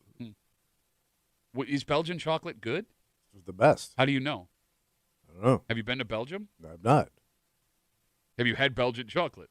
I have not. Okay. Maybe I had it, didn't know it. All right. Again, this is another example of this World Cup making us feel like complete idiots because you know of Belgium. I have heard of it. Okay. Outside of chocolate or waffles, tell me another fact about Belgium. They suck at war. Okay. They got invaded twice the same way. Yes, they did. Yeah, but they're also small, right? Like you're not going to. And they found that out the hard way. Like I know nothing about Belgium. I don't even know if Belgium's all that small. Also known for beer. Oh, Okay. All right. Belgian. So beer, style waffles, beer. and chocolate. No wonder Maybe they pretzels. Maybe they got good pretzels. Belgian pretzels. Yeah, everyone loves those. Kimmy, you ever get one of them Belgian pretzels? Well, if they're good at the waffle, beers and pretzels. Beers and pretzels. Because they're kind of like Germany, right? They're similar in like language and stuff. I don't know anything about Germany or about Belgium. I we keep playing teams where I can't give you any facts other than the foods, and it turns out that every food came from Belgium. Chocolate, waffles, beer, and Barbara says French fries originated in Yeah, Belgium. that's what it says. Oh no! Shouldn't they come from France? Because it's French fries, according to you. How does that work? So 40% of the population speaks French. That's probably how. Oh, all right. I rescind my previous comment. So I guess they're not that close related to Germany. 60% of the population speaks Dutch, and then not German barely pops up in there. All right, so with the U.S. playing Belgium on, Yeah. right, when the U.S. plays certain other countries, like when they played Australia, there were Australians that were in America that were like cheering for Australia. Yeah. Have you ever met a Belgish? Dutch. They call the people from Belgium Dutch? Oh, These oh people no. can't catch a break. Hold on, let's see. No, Belgiumese. What would you What? call someone from Belgium? Belgiumer. Have you ever met a Belgiumer? No. Maybe, but they didn't identify themselves. I mean- mean, no, Belgians. I'm Belgium. sorry. Okay, Belgian. Yeah. All right. No, I'm not. All right, not They that- speak Dutch. Not directly. Not that they would be from Belgium. They'd be like an authentic Belgian. I'm saying like someone who has Belgian heritage. Never heard of it. I never met anybody. Neither have I. Yeah. I thought no. Who's Where's your family from? Weren't you part? Italy. Oh no, I thought He's you got had. some My Dutch. mother's Dutch. Yeah. But what? Oh, okay. I have no idea. Oh. The busted part. I thought for some reason it was Belgium.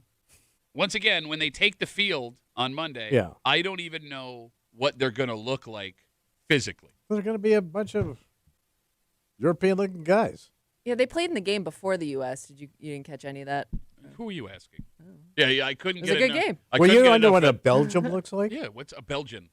Probably looks the same as a French guy or A Dutch guy? a Dutch guy or a Swedish guy. They're probably tall, good looking. Okay, I don't know. Is Belgium good at soccer? Apparently. No, I mean traditionally. Yeah, the whole Europe been I playing think they forever. have The one. whole Europe been playing forever. They have one player who's a really like a one world guy. player. I'm talking about Stevie But Waffles. he's like an older guy now, so he's like one of the Johnny veterans. Waffles. Yeah. Johnny I forget what Stevie his name is. Waffles. He changed his name from Stevie Waffles to Johnny Waffles as he got older. You dumbass. 252 WCMF. USA wins last night over Bosnia 2-0. They move on to play Belgium Monday night, 8 p.m. in Seattle, I believe. You going to watch it? No. No. I have no interest in this stuff. I'm trying, guys. It's brutal. Oh, It takes forever I've been to watch enjoying it. it. Yeah, but It's you been get fun. buzzed, man. I get it. No. You're stoned watching No, it. I'm Start watching not. it straight. Don't do a gummy one night and watch it. Tell me how great it is. Why are you taking shots at me? No, because I'm you having trip it every fun. night, and then you come in and tell me No, what I great thing you don't. watch. All right, I don't want to be that guy. You tripping. You tripping. every You day. know you tripping at night. Tripping is a very different experience. I don't mean to be that guy What? because I know this is the most hack criticism of soccer, and I get that acting is a part of the game. I get it. Yeah. I have a really hard time watching Well, them flop and fake To being be injured. honest, that's Oh. why I enjoy watching women's soccer more. That it doesn't happen in that game. Kimmy, and then like when they're like fighting, quote, fighting with each other, Yeah. Yeah, like it's the pretty little lame. shoulder shove. There's a Eh. lot so of it's not like. manly enough. for you. There's It's a lot not that of. it's not manly. I'm Yeah, it's just- kind of what you just no, did this. You just no, did well, this. no, that like, there's a That's guy the last non. night. This is that's you describing me fighting. No, he was talking crap. One of the Bosnians was talking crap to an American, and one of his teammates like pushed him on the shoulder. Another guy like shoved him in the chest, and he like fell backwards like he got shot. There's a lot acting. of like strategy that involves flopping, and that I Oh. can see why that would be very frustrating. The funny thing is, last night one of the Bosnians like actually got hurt, and it took a full 3 minutes for the trainers to get out there because everyone just assumed he was faking it. Yeah, Oh. well, Like- because they're trying to buy time, or Oh. there's. And I get it. yeah. I get it. It's all just strategy. with Yeah. what I am used to watching Yeah, with yeah. hockey and Sure. football. Well, yeah, it's brutal. I'm not accustomed to that, and it's distracting for me. No. It's jarring. Toughen up is what I'm saying. You Bosnian pansies. All right, so USA versus Belgium, 8 p.m., round of 16. Have they gotten past the round of 16, the United States, ever in the history of the World Cup? That I don't know. Because this is only the second time they've won a World Yeah. Cup. Like this far. Yeah. 2002 was the last one. I remember being in high school when that happened. And we've never won the damn thing anyway. Well, right? no, the, like- the total thing. yeah, So- only a handful of countries have ever won the okay, World Cup. so Yeah. if you want to go all the way back to 1930, Okay. the U.S. But that was during the Spanish flu had wiped out everybody else. They had a third place finish. Oh. in the 1930 tournament. Okay, so right now this is the third best. But in the modern era, their best result was reaching the quarterfinals in 2002. So yeah, so 1930s, half the world was starving. and probably couldn't even afford to be in the cup. Well, we kind of were too. Well, yeah, but we were like the least starving of the The starving. least starving. Well, we of the were. starving. No, I get it. I'm just saying it's not like they Yeah, were because, good. FDR passed the Ham Act. Is the Ham Act like the Ham Act? Well, you had to ask him. What would that sound like if hey, Mr. FDR, why? All did- we have to fear is a lack of ham. Okay. I'd like to get ham myself, but my legs don't work. So Eleanor's going to have to bring me my ham while I watch the strikers. Well, this is actually a perfect transition to what we're going to talk about. What's that? Well, it's the birthday of America on Saturday. Oh, yeah, big time. And history is playing a huge part in everything that's going on right now. And we've always talked about how the unique history that lives in Rochester that ties directly into the fabrics of this country starting. Some of the biggest, most influential people have some kind of interaction here. So every little small town historical society in Rochester matters. Yes. There is a woman who was in charge of one of those historical societies. She has been arrested. Is she ripping off history? Bro, she was ripping off history, bro. Ooh. But, we thought we knew what went into these small-town historical things, and we were wrong. Oh. We may have been wrong.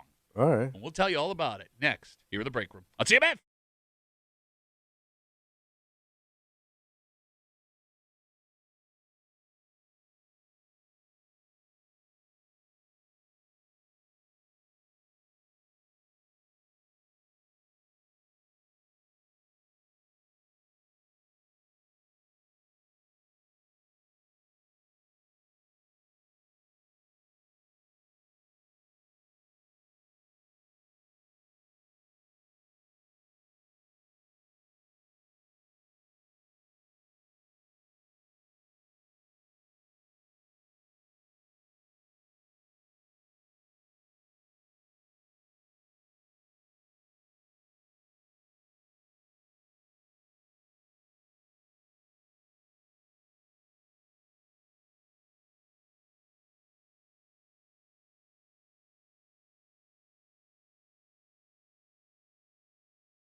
It's the 250th birthday of America on Saturday. Yeah. And history is playing a major part of this, sure. right? You're not going to have a, 250-year anniversary without people telling you how we got here. Yeah, you got to dig back. And, I've always argued, for Rochester, our area being as old as it is, people don't understand how much significant American history, even if it was little, went down in every little town across the greater Rochester area. So these small town historians, historical societies are important. Yeah. This story is about a woman who ran one of those societies Okay. and how she ended up in handcuffs. Really? And I think that you and I maybe may have underestimated how many resources these historical societies have. From who? You're hanging out in the break room, Rochester's Classic Rock 96.5. WCMF. We'll jump right into it. There is a 59-year-old woman who worked as the president of the Clarendon Historical Society. Okay. Now, for those who don't know, Clarendon is a tiny little place between Brockport and Albion.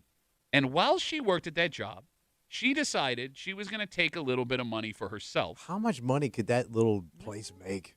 Who's going to it? Last week, the former president of the Clarendon Historical Society pleaded guilty to stealing $50,000. How? She'd have to walk off with the whole joint. How do they have money? Put a pin in it. Authorities say she did this between December of 2020 and September of last year, so about 5 years. The phone number is 252-WCMF, 252-9263. Thomas? Yeah. The population of Clarendon, New York Yeah. is just over 3,000 people. Yeah. So that means this woman took about $15 for every person that lives in Clarendon. Yeah. Does Clarendon have some kind of mega history that we don't know about? That people go to pay an admission to Exactly. see. Because, I used to go to some of this stuff when I was on the road. Yeah, you were sad and pathetic. Very. And when you walked in there, you were like the only person in there the whole time you were there walking around these places. Yes. And I always thought, this poor woman, it's got to be a volunteer job because there's no way they make any money. I also assume that. I mean, it's got to come. She had to be taken from donors, right? Okay. That has Who's to be donating?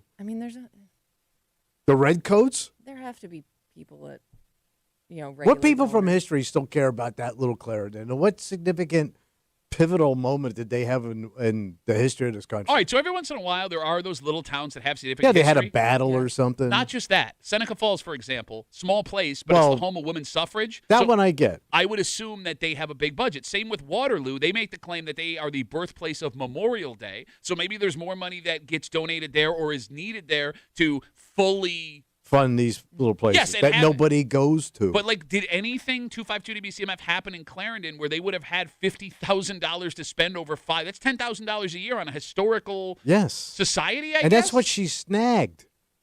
Do they get? There's probably more than that going into the joint. That's just what she took out. I don't know. If you're going to take it, nobody's paying attention. You might as well take all of it. Man, what a waste of money. What do you mean? What? Why don't we? preserving history. I mean, I do. Think We already got should. the history's known. It's in a book. Are you serious? Did you just say that out If loud? nobody's going to these little Every houses little with these town old, has their own little story to tell. but you got this crusty old bag sitting in there. Nobody's going. The place smells like mold. I do think it's important to preserve those things. Put I'm a not plaque saying, up. I'm not saying you have to Put a plaque up, he said. invest Hey, millions save of you dollars. 50G. It is absolutely. Nobody's going to look. It is absolutely Why? necessary Why is it necessary to have a place where nobody goes? when you forget history. Everybody tell you so you repeat the history. Yes, exactly. Well, thank God we remember history. No more wars. No more famine. No more floods. Nothing. Look, man, We've ended all problems because we've preserved history. I did the stupidest thing you may have ever said. What's that? Is stop paying to preserve history Yes. because we already know history. Well, you know That it. is what you just said. It's a rerun. You already know the story. Oh my God, man. And it's probably nothing significant. I get it's D-Day. It's the Revolutionary Nora. It's like bunker. Revolutionary Nora. No, it's I like, said, no, it was like Kimmy. Remember that girl Nora he dated, and then he dated one that was extreme. It was a more revolutionary Nora. She was really into Che and Castro. She Yeah, was a so- revolutionary Nora. I don't know. Like Bunker Hill or some crap. You're just an put- idiot. I You don't put a even know cannon where out we were there, going with this. Put a sign on it. There's your history. Okay, you put a can in a sign. You got to take care of the can, and that costs Yes. money. No, Doing you idiot. maintenance. don't. By the way, the worse the Can- cannon looks, it's cooler. Can I just point out your town that you live in has probably spent more Oh, they have. on what are those Gazebos. gazebos than this town has spent on their little sliver of history. I agree. Can we Google the most historical significant things to ever happen in Clarendon? 252 WCMF. Again, we're talking about this 59-year-old woman. She was the head of the president of the Clarendon Historical Society. She has been arrested after police say she stole $50,000 between December of 2020 and September of last year from the Historical Society. Okay, so let's talk about where that money comes from. Yeah. Is this tax money from the people that live there? Like, is it subsidized from the state or the federal government? I mean, there could just be high-end folks from the small towns donating sums Bro, of cash. those people got to die out. Well, no, I mean, Do you think the kids are going to take that money and give it to the family? my wife, we're members of the Genesee Village are Country you? Museum. Yes, Oh. we're season ticket holders, which is a genius. It's really smart to have an annual membership to a museum whose whole hook is not changing anything. Did you see that new ride at the Genesee Village? No, because it's the same. Yeah, 0 updates. And look, they're great people, and I do enjoy the history of it. But no, Yeah. what I'm saying is those people that are dying are being replaced with history buffs. Okay. Like when But all right, so that's a museum. It's a little bit more well-known, but this is such a little pocket of history Bro. to generate 50. If you told me that place in general made 50 grand in 10 years, I'd be flabbergasted. Well, no, but it's not profit. It's a non-profit group unless she's working there, which she's Well, I'm profiting. saying, all right, could it be field trips keep these places in business? I Because don't- like the schools pay to take the kids. I didn't think the schools paid. I thought They ain't paying. I thought that's why these schools went is because it was a free field I trip. thought they paid. That's what maybe helped No. them out. Depends on where they're going, probably. I've never paid to go to like a town museum. I've never paid to go to like a city museum. Have you? Oh, Bro, this is the last time I went to a museum. I mean, the Genesee Country Village don't they Museum. charge admission for, So what? Like the Susan B. for Anthony. local museums. You pay for- it's you- probably not much, but you do. Do you Susan pay- B. Anthony, you pay to go. Do you pay in. to go in Yeah. that house? I'm pretty Or sure. she'll yell at you. Nobody really. Pay up. Nobody in this room knows if it costs money to go to the I Susan went B. out there Anthony. on a field trip, so I don't remember. But I've been there. Yeah. Yeah. No, well, it's weird you went there because I heard you could just leave it. Let it be. The older it looks, the better. Don't pay to preserve history, you idiot. 252 WCMF. All right, we got some hot facts about Clarendon coming Okay. in. Aaron's on CMF. Hey, Aaron, how are you, buddy? Hey, what's happening, man? What's up, Aaron? Hey, there's a lot of stuff that's happened in Clarendon. What do you got? For a fact, the founding father of modern-day taxidermy was born in Clarendon, He's and he right. died in Africa, and he wrestled a jaguar with his bare hands. You would have lost that history had we not been paid. Carl Ackley was his name. Look at that. Did you just Google Modern that, Aaron? taxidermy.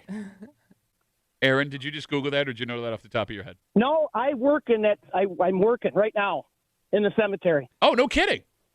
Yeah, let me Yeah, tell you something. I was there's over there in also- Africa, see? And I said, I saw this jaguar give me some lip. I said, you know what? I'm not taking any crap out of that jaguar. I'll beat the hell out of it. I'll stuff your ass and take you back to Clarendon, New York. And you see how you like it then, jaguar? Well, and then remember, Put up them dukes. George Eastman was filming the whole thing. Hey, buddy, take that shirt off. Let's see. Oh, hey, let's you both get naked. Let's see you roll around there. Oh, yeah, that was good, buddy. Aaron, is that the most historically significant thing to come from Taxidermy. Clarendon? Well, no. Well, no, that's one I'm thing.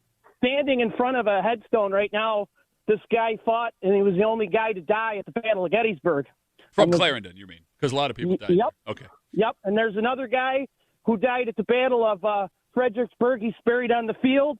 There's another guy over here. He survived the Civil War, but he was a POW for 3 years. All right, look, There's it's another as guy that- entertaining as walking through a cemetery and reading Well, the I headstones. guess they are known for the cemetery. Okay. The Cook Cemetery, I'm guessing, is the one Very you're at. historic.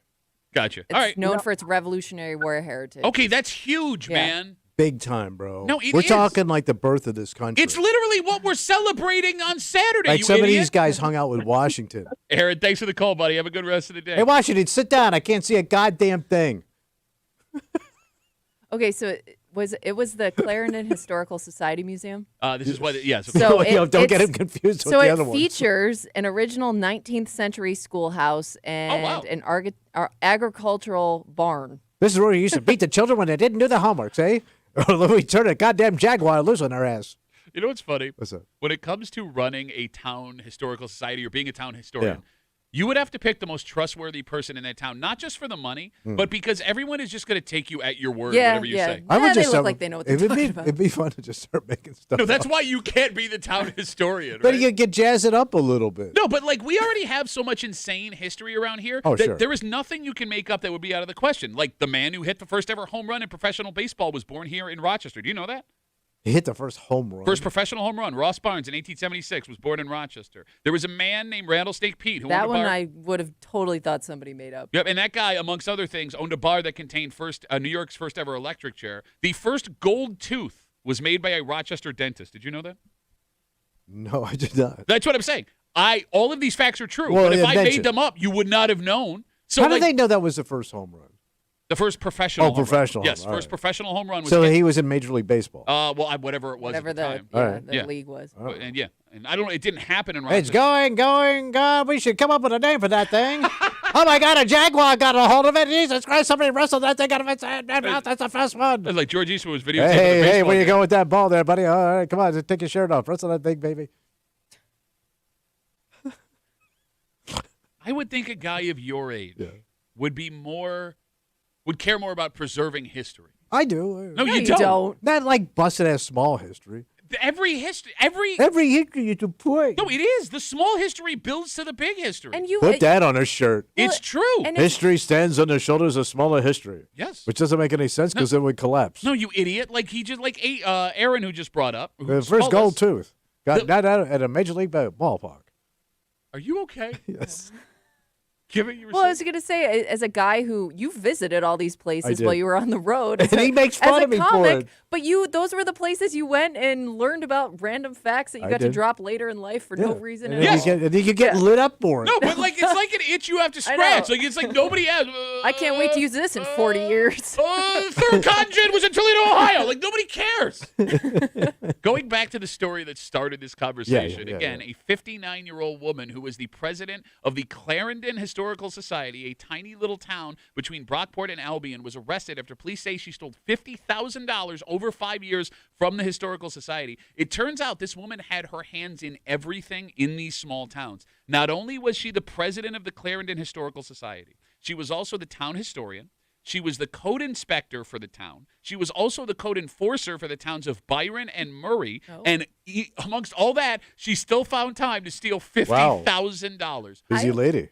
Are you suspicious of people who have too many things going on at the same time? You and I are. Oh, like too many jobs? Yeah, too many titles. Too many, and they're like official jobs. Yes. Yeah. And you know they can't do all of them efficiently. They can barely do one of them. Right. Some of those guys can't write or speak. Look, someone needs to do these public service jobs or charity jobs because true. if they don't, no one else will. Right. Right? But there are also folks who are using these jobs to set up things for themselves. Sometimes it's theft, like here. Sometimes it's reputation to help whatever other business they're doing. Yeah. Sometimes it's a pension or multiple pensions. Oh, yeah. All right, Kimmy, if you meet someone who does 3 or 4 community jobs, what is your knee-jerk reaction? Is that a good Community person? jobs? Yeah, like this woman was doing.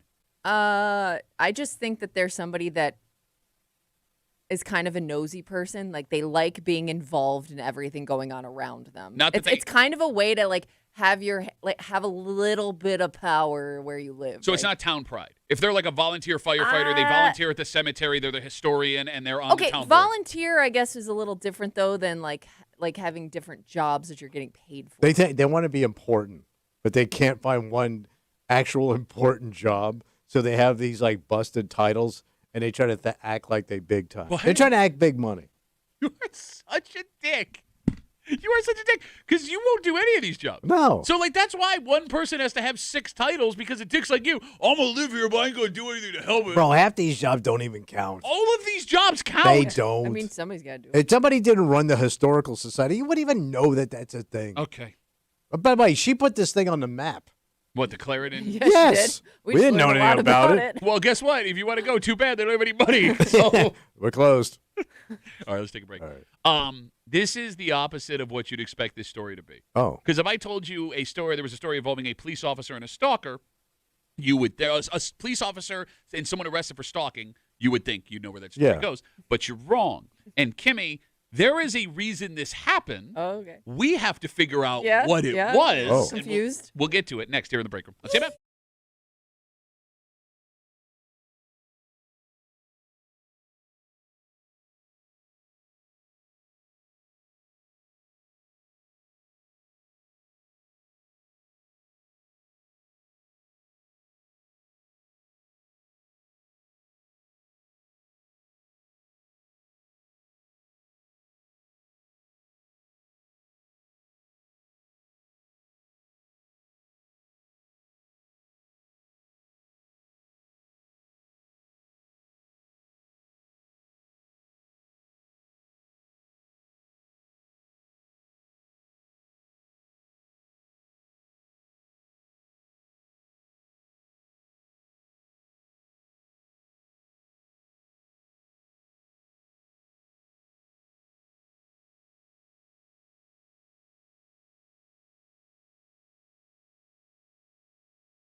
Hey, we're doing a radio show. You look at you. You have become everything you have hated in this business. What? What?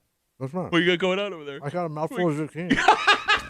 Why didn't you come I back? bet you do. I bet you got a mouthful of zucchini. It is. This story is not going to end the way you think the story is going to end. Okay. Because if I told you police officer stalking arrested, we have a certain idea Right. based on stories we've Oh, seen yeah. in this town before. But that is not the case. Really? You're hanging out in the break room, Rochester's Classic Rock 96.5, WCMF. So a man has been arrested after an incident with a police officer in Waterloo. What happened? This man has been arrested for stalking a police officer.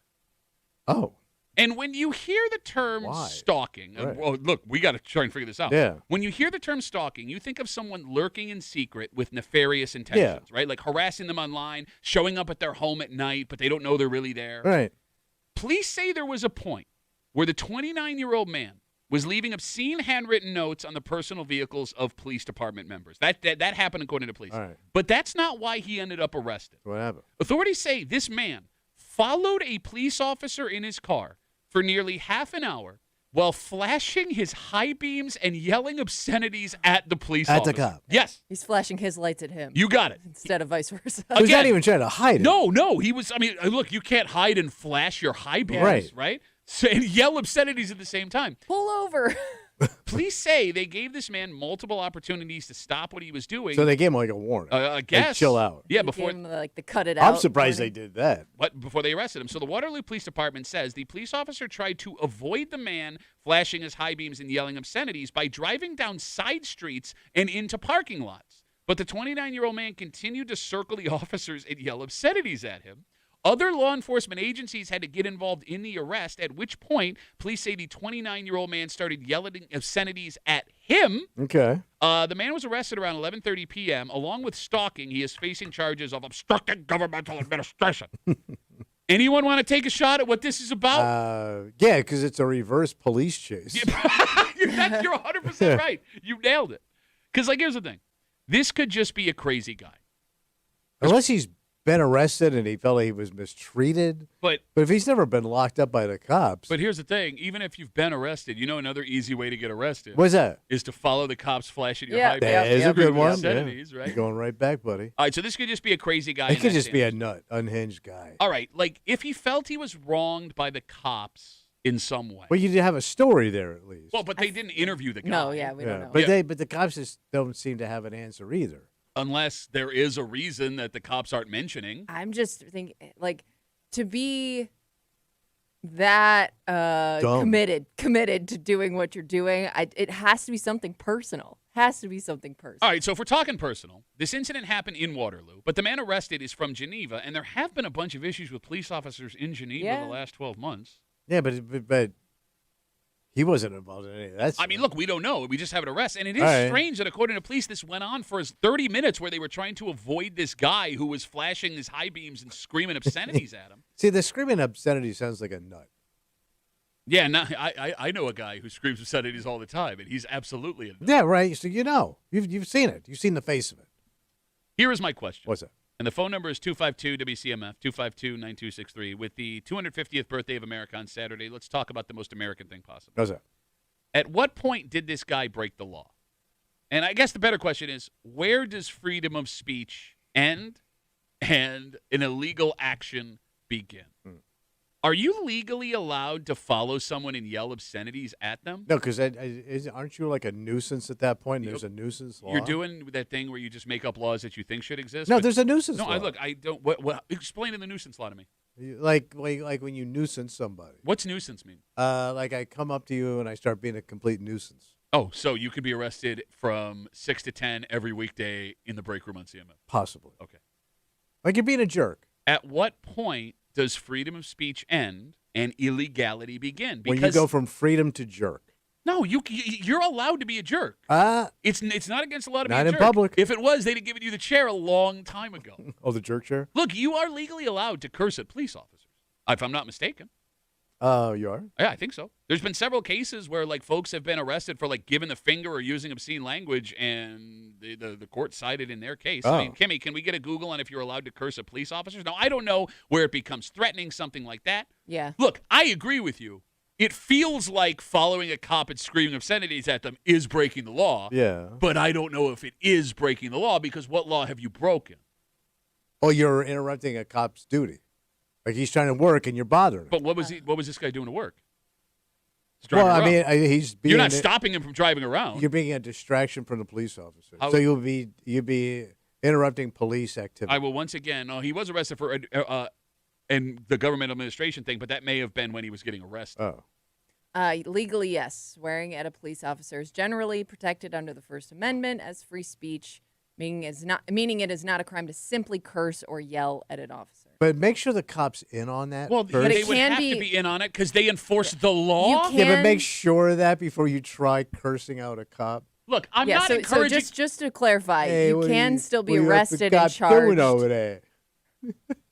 You can still be arrested and charged with disorderly conduct. But where does it say? What about the nuisance laws that I just heard about in the break room? Oh, the nuisance laws. Yeah. Fighting words. Can't use fighting words. What are fighting words? It says threats of violence. Because if I say them's fighting words, does it make it fighting words automatically? If you say thems. All right, so if I just call you an effing idiot or an effing a-hole. Yeah, if it's just an insult. Oh, is that, why'd you pull me? You were speeding. Yeah. Where were you going? I'm going to your mom's house. You're under arrest for having bad taste. Is it against the law to say I was going to your mom's house if they ask why I was speeding? Because I'm not threatening. Am I? No. You might feel a nightstick in a minute. By the way, what you're describing is them doing something illegal. Hitting you for saying you were banging her mom? No, well, I don't know. I just assumed if I made a mom joke to a cop, I was going to get hit with a nightstick. Okay, I don't think that's legal. All right, look. Well, here back we- in my day, it was. Let me be very clear. No, it wasn't actually. It was never legal to do that. Oh, they did it. I am not encouraging anyone to curse at a cop. Yes. It is a good idea to not curse at cops. Smart move. But what I am asking is, where does the law stop? Okay. So if it sounds like if it's threatening, Okay. if you're threatening an officer, Okay. it sounds like that's your problem. All right. So then what did this guy do to eventually get Well, we don't know what he arrested? was saying when he was shouting obscenity. Well, it just said shouting obscenities. It doesn't say he was threatening anybody because that probably would have been included in the story. But you see, when you shout an obscenity at somebody, it kind of sounds like a threat. No, but there's a difference. Not really. If I call you Yeah. an effing idiot, Yeah. or I say I'm going to kick your ass, you two effing different- idiot, those are 'cause two. you're saying you're going to you're committing an action. as Well, I always opposed to say just- if you raise your voice, it already sounds threatening. But that's you being a bitch. Oh, I'm scared. His voice got loud See and what I feel happens? threatened. No. But what I'm doing is not illegal. I'm just describing you as a human being. Oh, no, it's like this. I'm scared of you right now. Oh, no. Oh, I was even a kitty. I couldn't do my radio show job. Oh, no. Oh. 252 WCMF. A 29-year-old man from Geneva was arrested after an incident with a police officer in Waterloo. Police say first he started putting obscene handwritten notes on the personal vehicles of police department members, but that's not what got him arrested. Police say he was arrested after he followed a cop car for nearly half an hour while flashing his high beams and yelling obscenities at the police officer. Police say they were actively trying to avoid the man, like driving down side streets and parking lots. He kept following them. Eventually, other law enforcement agencies got involved, at which point the police say the 29-year-old man started yelling obscenities with them. He was arrested for stalking, and he's also facing charges of obstructing governmental administration. With the stalking charge, is there an amount of time he has to follow them where you hit stalking? This is like a shot clock? Yeah, you know what I'm saying? Oh yeah. Because it's weird they say you went for half an hour in front of like, all right, you're under arrest. Right. All right, you've hit 28, 29. Do you believe in miracles? Could it be one of those things where if they tell you to stop and you don't, now you're getting into territory of lingering too long? But to stop them, they would have the police Please officer. stop would- following me. No, but I'm saying like okay. for a police officer to stop you, there needs to be reasonable. There needs to be cause to stop them. Yeah. Under the nuisance law. Yes. You dumbass. 252 WCMF. Let's talk to Troy. Hey, Troy, how are you, buddy? Good morning. How are you? Doing well. So limits of freedom of speech, like Kimmy said, threats of violence, calls of violence. You can't yell like something that might start a riot or crazy thing like fire in a movie theater. when there's Sure. not We a all know fire. that one. Yeah. Yeah.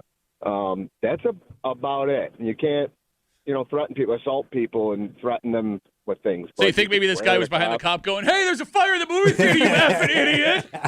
I don't know what he was doing, but cops also, they use things and they get sick of it and go, we're going to say this and then see if it sticks in court. jam your day up, and then you get out of it later. All right, but here's the thing. Like, illegal. Again, can we all agree that following a cop and flashing the high beams while yelling things at them does feel illegal, Troy? It does. Feels real dumb. Dumb, yo, no, illegal or absolutely. not. Nobody's arguing with dumb. Dumb is definitely dumb. Troy, thanks for the call, buddy. Have a good rest of the day. Well, I guess if like something Thanks to Troy for calling us and telling us everything we already knew. Yes, the obvious. I guess if something like that prevents them from doing their job, maybe that's where you get in trouble. All right, so maybe he got a way of like preventing them from getting to where they have to be. Okay. There had to be people who witnessed what allegedly happened here, right? But you wouldn't know what you're witnessing. Exactly. Because it's just driving by. Like, if you It were... would be very strange to see Yeah. somebody following a cop. I always think, he must be a buddy or something. He must be a buddy flashing his Well, high beams and cursing him out. Hey, buddy. You might as well just be yelling, "Arrest me!" But, like, what would you Take think? me away. Kimmy, let's say you're sitting out on Winton, you're walking home from the bars with your husband, Yeah. and you see a guy driving behind a cop, flashing his Yeah. high beams and cursing at him. What is the first thing that pops into your I head? think like that guy's trying to prove a point, or like that guy has something against that particular cop for some reason. That's what I would automatically assume. Okay. Matthew writes us, rule of thumb, Duffy on WCMF, easiest way to get us. Your rights end when another person's rights begin. Okay. That doesn't help us. No, it does not.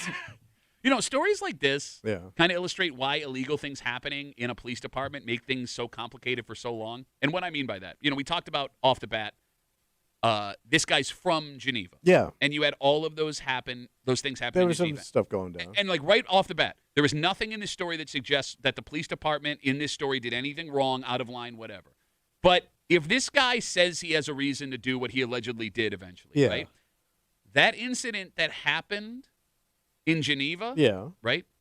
If, let's say this guy came to him and said, there is a cop in Geneva, a uniformed police officer who from his cop car is selling drugs to people in the community. Right. You'd have thought that guy was nuts. Yes. Right? You would have made fun of him. If he would have called the show and told that story, you would have crushed him. You would have done a voice like this. Oh, no, I'm Jake, and I think cops are the cops show me marijuana. Oh, yeah. Just like, if someone in Greece had said, I lived next to the chief of police all those years ago, and his gun got stolen out of his unlocked car out of his driveway. The point that I'm making is that breach in trust, when people in big-time jobs do things wrong, leaves a crack open to wonder what makes people upset and would lead them to allegedly do something like this. You know what I'm saying? Okay. Like that's where my mind went But man, first. that's a big leap from I'm upset till I'm gonna start chasing the cops down and cussing them. Look, again, But that's a nut. I wouldn't suggest doing it, but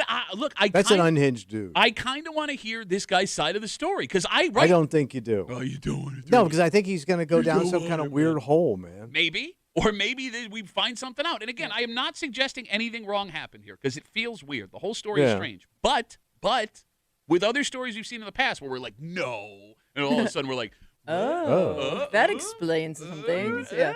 All right. Would you bail me out for this? Yeah, I do. So, I'm into the story. So I'm following a cop and I'm flashing my high beams and I'm but cursing it's your him out. dad. I get it. You guys have a history. But here's the thing. You just want the house key back. There is no house anymore. To bail me out, Yeah. you would have to walk through that police department. Yeah. And you would have to plunk down money to say, I know this guy. Yep, that guy that was flashing the high He's my beams. and buddy. cursing. All right, so on the way out, I keep cursing at him. Well, don't keep cursing them. I just spent No, I'm money to still get you pissed. out. I'm still pissed. Well, they can't arrest me. I'm not threatening them. I'm just cursing. I'm allowed to do that legally. It's within my rights. Yeah, what? Well, now I'm going to follow you out. Now you're getting me in trouble. No, whoa. You just said you'd Wait, bail me whoa, out. whoa, whoa, whoa. He'd be like a dog owner whose dog won't stop barking at the dog crossing the street. Yes. It's a little unfriendly. Sorry. Yeah. All right, let's take a break. All right. And not only is it the 250th anniversary of this country on Saturday, So much going on. your Rochester Red Wings are in town, and they have a lot going on to celebrate Oh, good. that birthday. In fact, something that my wife has been waiting for since the beginning of the season. And it's something I know you're really excited Was about. it doofus night? My wife's a doofus? No, bring a doofus. You just said, no, I said my wife's been waiting for it. You said, Yeah, is it bring a doofus night? doofus, You a didn't doofus say bring a husband. doofus. You There's said, is it doofus doofus-looking night? husband. And when I referenced I've my never wife, called your wife a doofus. No, you actually just did. Hold on one second. I said. Hold on, I got to text my wife. No, that's not what I said. I got to text my wife. Hey, honey, Tommy wants to know if you've been waiting to go to doofus night because you're a big old doofus. I did not say big. Dr. Doofus is what he's implying. Anybody have an appointment with Dr. Doofus? I actually do. And, Oh, you got an appointment with my wife, like you said. Well, yeah, I got this thing on my back. So she is a doofus. The general manager of the Rochester Red Wings, he's got something delicious. This is America. Son. What is this? This is what this country's built Holy on. Christ, this thing weighs 5 pounds. We'll get into it. You drink it? General manager Dan Mason of the Rochester Red Wings, and we got a 4-pack of tickets to give you all next here in the break room on CMF.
What better way to celebrate America's birthday Then than stuffing your face while watching America's pastime? nice. And then Yeah. getting a little bit of class along with it, too. class. You're hanging out in the breaker, Rochester's Classic Rock 96.5, WCMF. We have a 4-pack of tickets to give you to any upcoming Rochester Red Wings game at ESL Ballpark in just a little while. We're not going to do it now. Give me a second. Because joining us in the break room, as he does for every Red Wings homestand, please welcome our general manager, your general manager, Mr. Dan Mason. Mace, how's it going? Good morning, guys. How we doing? All right, so we'll start the way we always start. What am I holding here in my hand that you've brought in for us? That is a barbecue sundae, which will be available at Spike's Barbecue on the first base side on Saturday and Sunday. So it is everything you would want when you go to a barbecue, but all in a cup. So it's mac and cheese. It's on the bottom here. Baked beans. Baked beans there. Pulled pork. Pulled pork. And then coleslaw. Okay, so he brought us the coleslaw. So you do a shooter of coleslaw? What you do is you take the coleslaw, you drop it in the cup, and then you chug the barbecue sundae as fast as you can. Chug. Yeah, they call it a barbecue bomb. Oh. That's how you do it? No, actually, if you get it at the ballpark, the coleslaw will be already on there. Okay. I'm On putting the top. Oh, hence the Sunday. Yes. So the coleslaw and goes then on top. Okay. Topped with a skewer of cornbread, too. Oh, I got my cornbread. Hold on. Yeah. Let me get my cornbread and put it in delicious. there. Yeah. Boom. Oh, look at it. Wow. Look at that. It's like a cherry made of carbs. This looks so amazing, but I'm wearing a white shirt, so I'm afraid to dig into this. Don't be afraid. Okay. Don't be scared. Don't be scared. Okay, so did you see what happened last night, Tommy? What happened last night? So you were asleep, but we had this conversation, Kibby. He didn't know it stormed last night. That's how early he went to bed. unaware. Yeah. So while the Wings were playing last night. Yeah, keep eating, Wiz. I'm sorry, didn't we just come in 15 seconds late because you had zucchini in your mouth? And then you were eating vegetables? I don't remember the show. Storm came out of nowhere while you guys were playing last night. Yeah. And they had to get the tarp on the field. Now, I'm at home. I've got the World Cup game on one TV. I got the Wings in the background on the other. And I look over, and they're trying to pull the tarp on the field. They had to move fast. In like a middle, like tornado-style winds. And I see Mace. Yeah. You pull the tarp yourself. You're out there doing it. Yeah. And we all do. Mace, he's like, he's a little guy like Tommy. Like the wind was like taking you off your feet while you're trying to get the tarp onto the field. It was, it was only up about 10 feet. But you're too old to do that. And I'm by the saying way, this you're because like I love you. No. You're the general manager. Don't you have people to do that? It was so windy last night. All hands on We deck. needed everybody out there. No, And we no, had you don't. about And by the way, just let This is why you were never a boss of just let anything. the damn thing get wet. What, the field? You can't let the field get wet? Oh, you can't get wet. No. You get your shoes all Are dirty. you bitch voicing the Well, Jesus field? Christ, they got kids running around throwing candy and balls out there, and their dads. Who cares? Throwing candy and balls in the dads. People's camping out watching movies. All right, but that is All of a led, sudden, it's like sacred ground. but it's led to a great opportunity to folks going to the ballpark tonight because we got double baseball today. quasi double header. So we got to finish last night's game. Oh. So we'll play 5 innings. So you didn't even need to cover the damn thing. You're playing today. It's going to be dried out. What a waste of time. So we'll play 5 innings tonight. Play 5 innings, all right. Starting at 5:05. Gates open at 4. And then we'll take a break for about half an hour, and then we'll play a 7-inning game after that. Tonight, first 500 kids get a free ice cream cone. Good ice cream weather. Yeah, Right? no kidding, man. Gotta eat that ice cream as fast as you can. You know, yeah, the heat. That was a joke. Yeah, forgot. There you go. Socks. And a Luis Garcia bobblehead. That's tonight. Tonight. Okay, Who? can I ask an important question? Who Yes. was that? He plays for the Red Wings. No, he plays for the Nationals. Plays for the Nationals. Played for the Red Wings. Oh. Okay, you made me. Sorry. You made me look like a jerk. No. You I made me. know. I'm trying to help you out. I know. Help me Sorry. help you. All right, sorry. All right, so it's a take it back. celebrity bobblehead night. He's got a golden fork that you win when you play. You and the Syracuse. The dreaded Syracuse sell potatoes. Yeah, you got it. So anyway, if I want that bobblehead, because bobbleheads are very popular, right? Are you giving it out when the gates open at 5?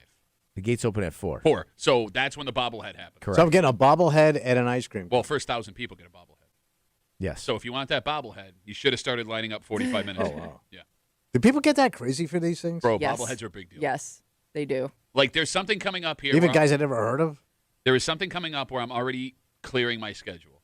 And we're going to talk about this, I'm sure. Ernie Clement, who is made the yeah. All-Star team. He's a huge freaking deal. Yeah, you're like a huge fan. I love Ernie. It is Ernie Clement bobblehead night on July 28th. 28th. So it's him in his Brighton baseball uniform sliding into home plate. The bobblehead looks Very awesome. unique. Looks super cool. Yeah. It's his first bobblehead, if I'm not mistaken. I want this bobblehead.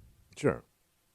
I'm going to get there as soon as we're off the air. I'm not making You this gonna bring your folding chair? I will bring my folding chair. I will bring my laptop. I will bring things to entertain myself. I will To bring get my a doll. lunch. It's not a doll. It's a It's a bobblehead. doll. It's a doll. bobblehead. It's a collector's item, Tommy. It's a doll with a spring head. And I know that when I get there right after the show, I won't be the first person in line. be. Of course I not. desperately need this bobblehead. There will be people from Canada there. Yeah. There will be people, the entire town of That's got to be the saddest Canadian. What's that? A guy that drives all the way down here for a bobble. The You saddest can buy it online. The saddest Canadian is Gordon Lightfoot based on his music. But the second saddest Canadian may be the guy that drives down to get in line for the Ernie Clement bobblehead. We had a lot when Ernie signed here in at Thanksgiving last year. We had a lot of people from Canada. More than Lenny Dykstra. Well, Canadians hate Lenny Dykstra. Why? Well, he doesn't eat maple syrup. Oh.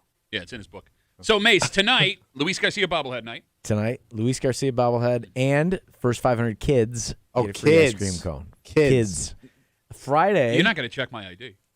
No. What qualifies as a kid? 12? 12 and under. All right. I'm in. Friday. Yeah, because I heard from a distance. Jesus, every week. You're banned. Every still week. You too can't old. go within 100 yards of a school. You were saying, Mace? I'm sorry? Friday, 6:05 game.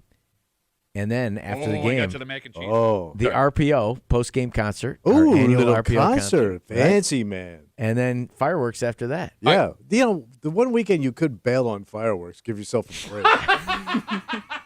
Like, everybody's doing fireworks, Mr. Unique. Okay, so we had a story yesterday that said that America is running out of fireworks. That people are buying so many fireworks for the 250th that folks are having a hard time sourcing them. Are you guys struggling to find No, fireworks? we'll be fine. No, but they might have. Oh, we got a he great doesn't show. sound confident. No, Maybe no. one guy Oh. with an aura on fire in the outfield. Ah! All right, can we talk about the RPO? Yeah, let's do it. I got my ribbing season ticket. Yeah. Right? And my wife has circled this date on the calendar. The RPO concert after But the it's game like on Friday. fancy slow music. What? What's jazz? Different. It's cool. Fancy slow music with horns. Well, they have horns in the RPO, Yeah, too. good point. All right, so we're going to be there Friday. My wife, she wants to be cultured, enjoy it. Have you prepared for what playing the oboe is going to do in 100-degree heat for the people from the RPO? Have you ever seen a flautist pass out? We'll make sure the RPO, the orchestra is well hydrated. Because, I'm trying to figure out what's harder, playing in a baseball game in 100 degrees or playing an instrument for 30 minutes. Well, at least it's Because going to those- be the- nighttime. And don't those guys wear like tuxes and stuff when they play? Will they wear tuxes? No, Just you. it's casual RPO. Casual RPO? What? They're But it's wearing, still probably like fancy. a who farted T-shirt. Like, if I'm in the RPO, look, I know the event's great. If I play in the RPO, I am dreading the show tomorrow night. No. What do you They mean? love No, it. it's Oh, if you're so- in the band. Yeah, no, only because it's going to be a gajillion degrees Not outside. at night. Okay. Not at night. By the time they go on at 8:30, 9 o'clock. Yeah, it'll because, be- got to work up the crowd first. It'll be nice. Hello, Rochester. Are you ready to rock out to the RPO? They got a British guy Yeah. do it, the celebration They of America. should. Okay. Are you ready for some oboe? Here's the best part of this weekend. There is nothing better than 4th of July home baseball, which the Wings have on Saturday. You got it. 6:45. Bruce the Bat Dog will be fetching bats. Oh, he'll of love those course. fireworks. And of course, a huge He's going to fireworks be show. underneath the bench the whole time. Huge fireworks show after the game. The players will be wearing their patriotic jerseys. Have you seen the jerseys? I'm Yet? not sure I'm you go- guessing there's a flag on them of some sort. It is. Are they red, white, and blue? Call it me is- Nostradamus. It is akin to the U.S. Olympic hockey teams. Oh, I did see them. They're really cool. They say Rochester. They look like a hockey jersey, but their baseball jersey says Rochester on the stripe on the bottom. Oh. Yes. It's really cool. Are you auctioning them off? Yes, we are. Why don't you just Think give you them all gotta your take money her. now? Yeah. Bro, I have been giving all I my know. money. I'm gonna have to live with you because I can't All right. afford my mortgage anymore because of all the money I'm spending at the ballpark. We got some new great hats.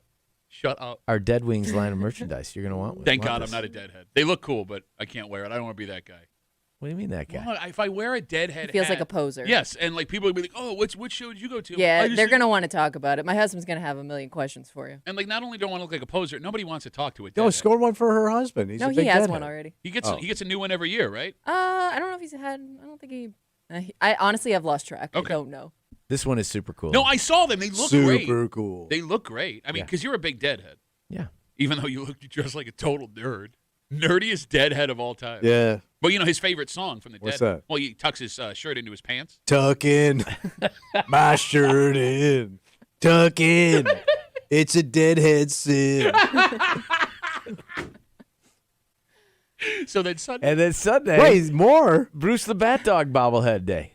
That's going to be huge. Yeah. Bruce and Josh Snyder, Yeah. his owner, bobblehead to the first 1,000 fans, and we're doing a Bruce meet and pet. So you can meet Bruce, get an autograph, get a autograph from him, take a selfie, Boo. And you get to pet him? post game run the bases with Spikes and Mitzi. The way you said that was so disturbing. What? You get to pet him. Well, yeah, it's a meet and pet. Where you get to pet him? Yes. It's in the name. Where can I touch him? What part of the dog can I put my hands on? I also want some ice cream. Why's that? What's that? Why do I want ice cream? Because from a distance, you've been banned from going near the dog. All right, so tonight, quasi-double baseball. Yep. Gates open at 4. First game starts at 5. We're in the top of the 5th right now.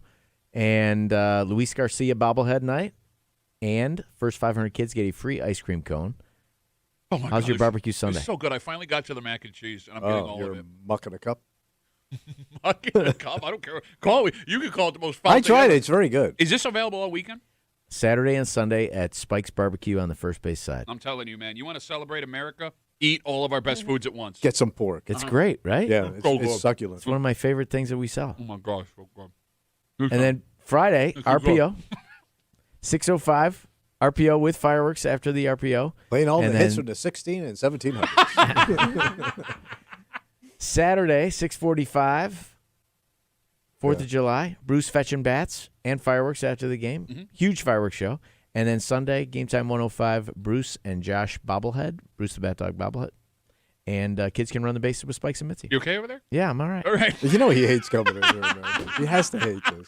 Like, not only does it cost him the most in food because there's most people on Yeah. the show and all the building, he just sits here and has to get kicked in the dong over and over I again. know. Why don't you send somebody else in to do this? Like somebody cool. Yeah, you're not even good at it. You have no enthusiasm. Hey, we'll see you this weekend.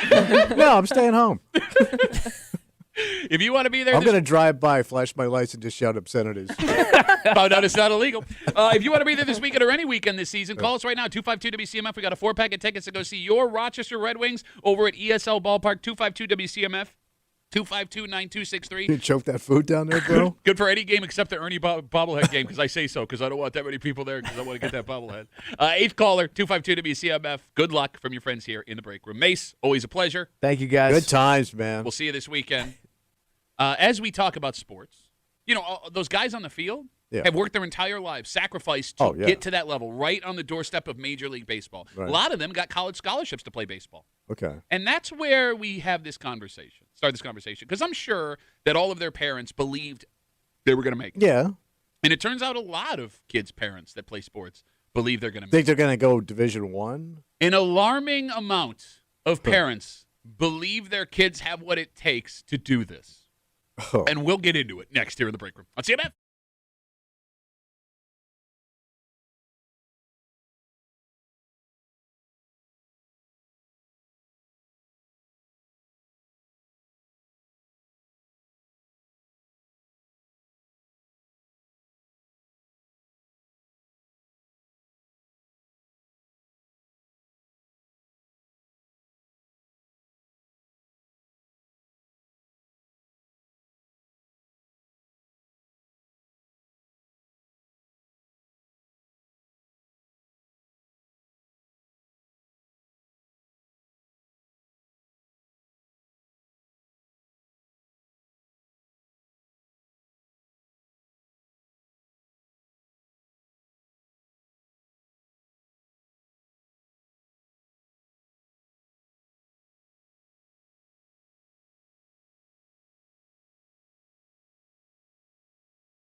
You should believe in your kid.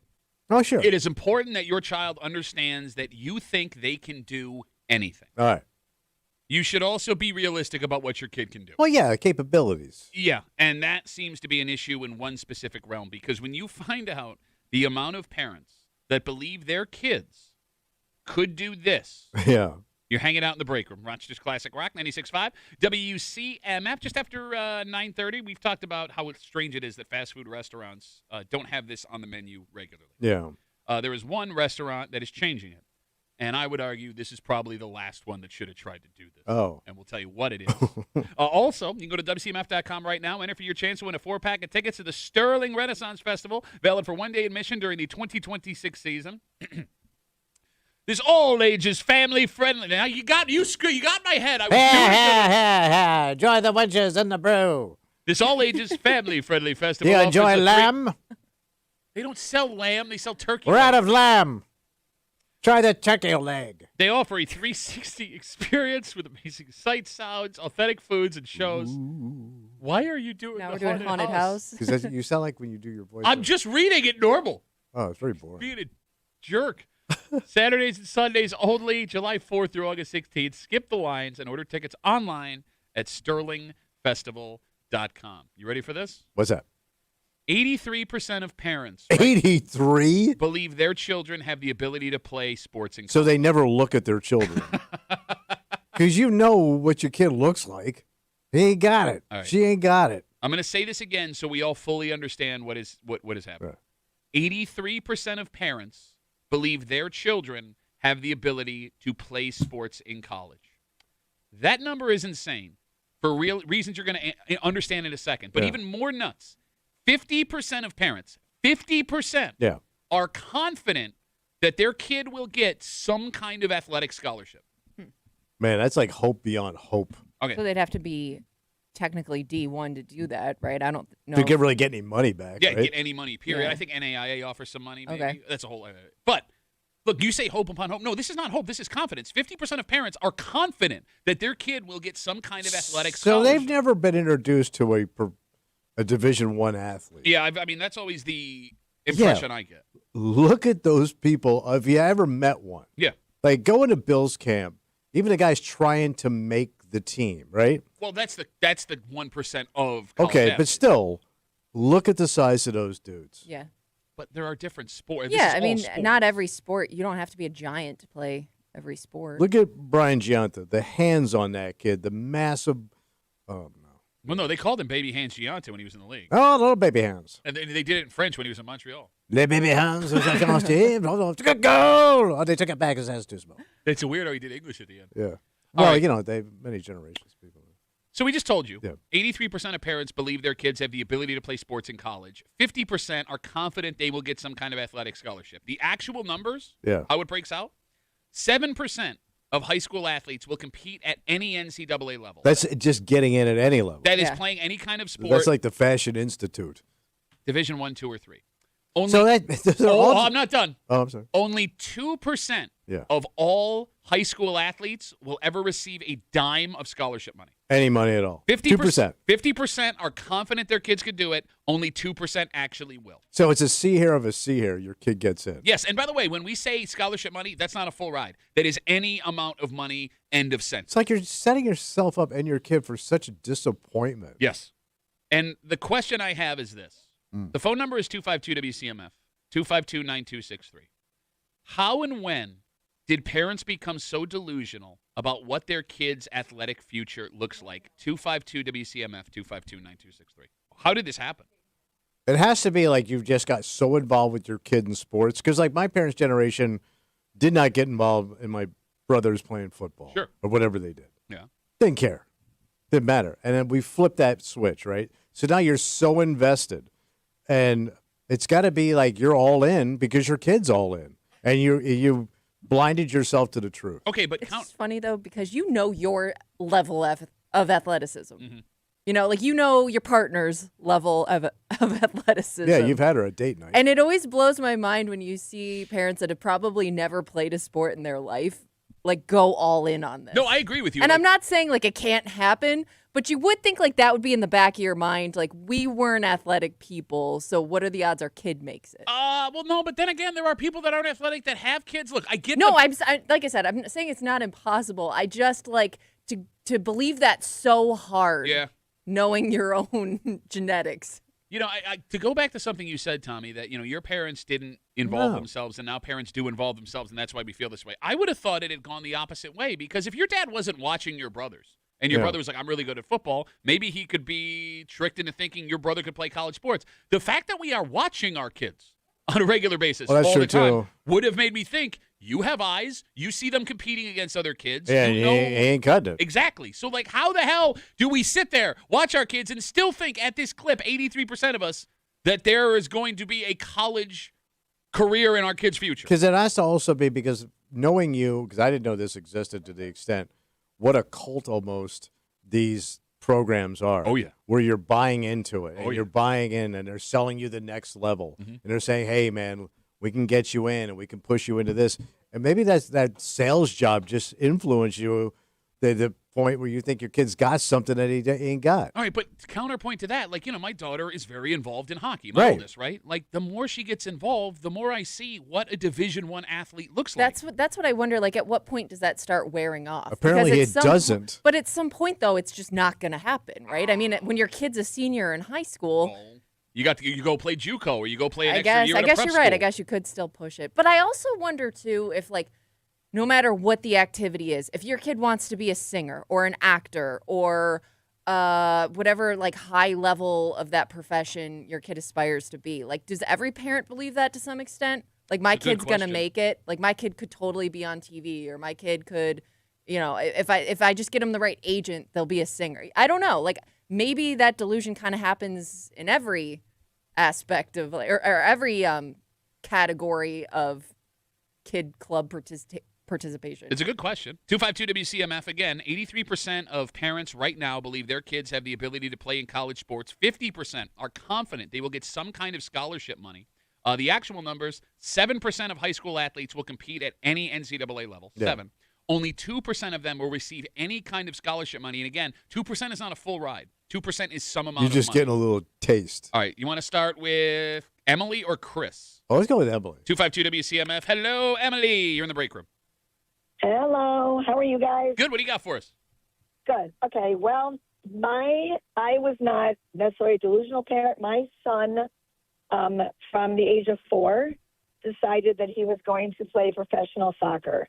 So we just were those parents that started him at whatever level he wanted to play at. And I didn't know how much commitment it was going to take. It was day in, day out. Both of my kids played a couple different sports. And it was literally him that did all the work and played through high school, did go to a D1 school, and ended up getting scouted. And we just kind of did what we needed to do as parents, and then he went on and played. Emily, I'm so great. I believe in my child. Yep. Now he's on the World Cup stage. We can see him next week taking on Belgium. I just found out where Belgium is because I'm Emily and I'm the greatest mom ever. I don't really know where Belgium is, but so joke's on you. But I mean, but for me, it wasn't like a delusional thing because I didn't know. I'm just saying that some parents, they're like, my kid is going to do that. That's what they're going to do. And they're great. They're great. And for some kids, they push themselves. And okay. So you didn't do nothing. So, well, I wouldn't say I did nothing. Well, you kind of did say you didn't do jack, Emily. I emptied my wallet every weekend for 18 years. Yeah, we're not talking about the bar, honey, right now. Yeah, well, we did that too. But. Emily, thank you for the call. I'm also an alcoholic. I don't know what was the point of that call. To brag about her kid. 252 WCMF. You picked her, by the way. We'll go with Chris. Hey, Chris, how are you, buddy? Good morning. I'm doing well, thank you. And you guys? Good, man. What do you got for us? Well, my son is one of those 2%. I'm Chris. I'm so great. Let me tell you about my boy. He's going to be in the World Cup someday because I'm Chris. But You asked how people think their kids are doing that. I think a lot of it has to do with all these travel sports teams that all these kids play on. Everybody thinks their kid is a superstar, and they get out in the real world and find it's not the case. Okay. Chris, when did you know your kid was going to get a scholarship? It wasn't until his senior year in high school. So you thought he wasn't good enough until somebody came to him? Like, how did that happen? Well, he put his bio out on the social networks and started getting recruited by schools. Coaches would start contacting him while he was still in high school, invite him to schools to all right, all right. Program. So it was his senior year in high school where you finally realized this might be a possibility. Yes. Okay, gotcha. Chris, thanks for the call, buddy. Have a good rest of the day. All right, I'm going to stop taking phone calls because I think it's just everybody whose kid got to college and play sports trying to, like, humble brag about it. Mm-hmm. I think the problem here, what's that? Where we're trying to figure out where this insanity of 83% of parents think their kids have the ability to play, will play college sports. Yeah. It's hope. And I think that hope comes from two very different places. First, there is the hope of the underdog athletes we love. Take someone like Josh Allen, for example. Perfect example. No Division I offers out of high school, goes to junior college, gets one D1 offer at Wyoming. Now he's the best quarterback in the NFL. What is always left out of that underdog story? What's that? His parents had the money to help him chase that dream, right? Okay. They have money. Two, he's 6'5", 250 pounds and runs like a gazelle. Yeah. Right? Like, he's built for the game. Exactly. He was gifted with those athletic skills. Like, we love underdog stories. They're a lot of fun. But it also warps our brain to what is actually possible and what it even takes to be an underdog. And you brought up Brian Giunta, his brother Stevie, right? Both of those guys played in the show. Both of those guys are unbelievable athletes. Right. Yeah, they're very talented. Exactly. Like, they've been They were the best on every team they probably played on. Unless they played with Ryan Callahan. Well, it was pretty mean. Yeah, Stevie, how you like that? But the bigger problem when it comes to hope, there will always be someone to tell your kid that they have untapped potential and that they can get them to the next level, right? And, you brought up, like, the cult of these club teams and things like that. That exists. I'm talking about outside of that.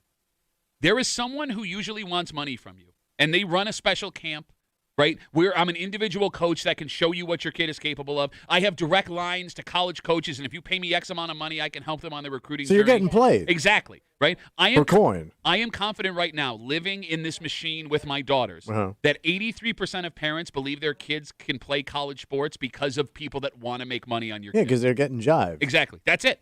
Because youth sports is a $40 billion a year industry right now. Insane. And the only way they get that money is to keep you and your kid believing that there's something past what you're paying for right now. So they keep dangling the carrot. Yes, I think that's what it is. Because, like, Kimmy, your dad had no illusions that you were going to play college sports, right? Oh, I think he did in the beginning.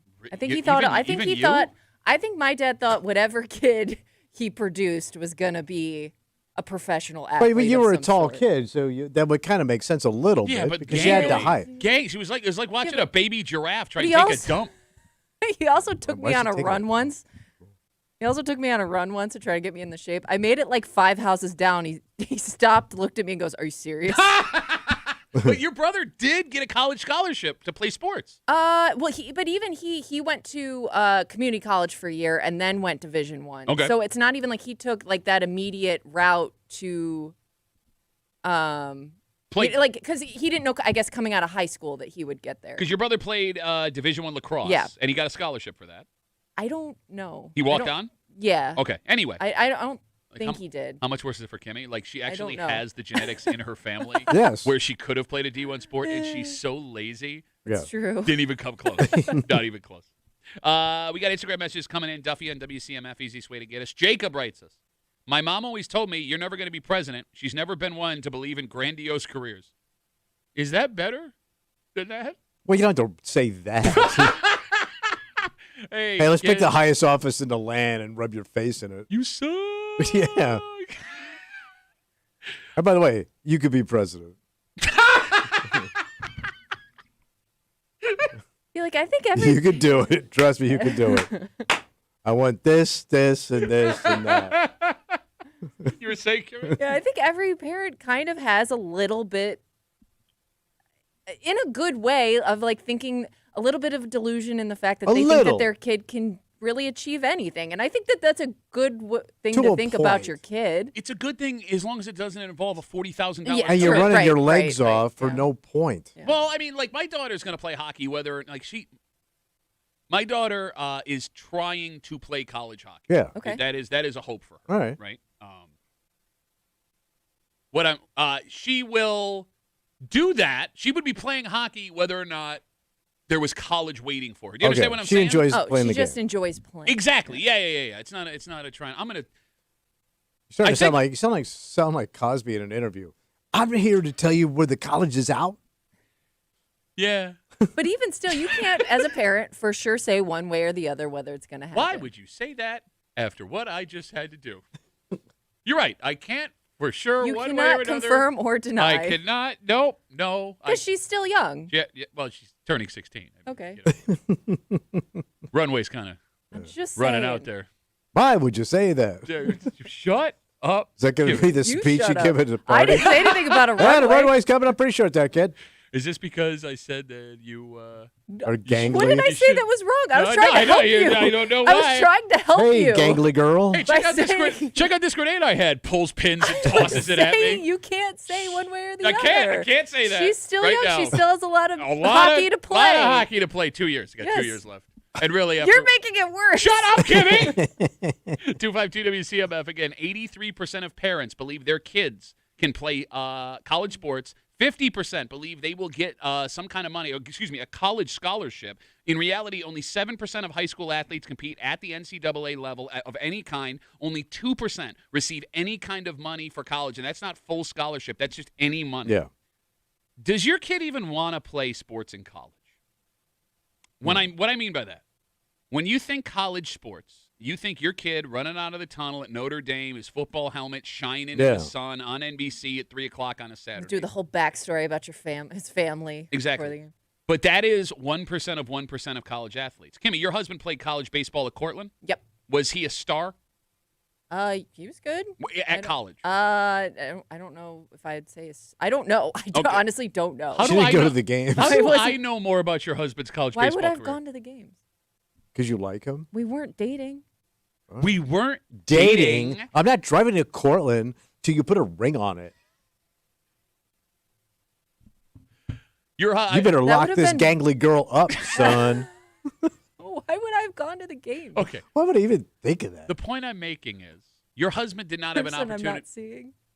Your husband didn't have an opportunity to play in the majors from Cortland, No. right? And your husband didn't get. He had buddies that did though. But he didn't get money to play college baseball either, did he? No, I don't think you did at the Division D3. III level. Okay. Yeah. The point I'm making is a lot of the time, the overwhelming majority of kids that play college sports are paying to participate in a sport that is taking time away Right. from them earning a degree. And if your kid loves to play and has an opportunity to keep doing it, you should. Let the kid play until they can no longer play when the wheels fall off because they're going to be 40 one day and wish they would have done it. Yeah. But time and time again, you see these kids get to these schools, all levels of the NCAA, and realize what they thought college sports was going to be and what college sports It's gotta be actually is. brutal. Yes, exactly. Like your husband was having to go to practice for hours every single day Yeah.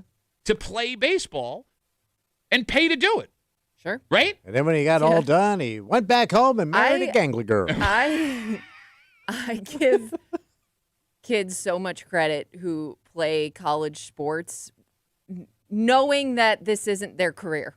Because you're right, it takes so much dedication, so much time. You're still doing school at the same time, and there isn't going to be this huge, grandiose payoff for you at the end of it. You know what pissed me off too? What's with that? all what she just said? Yeah. Getting injured.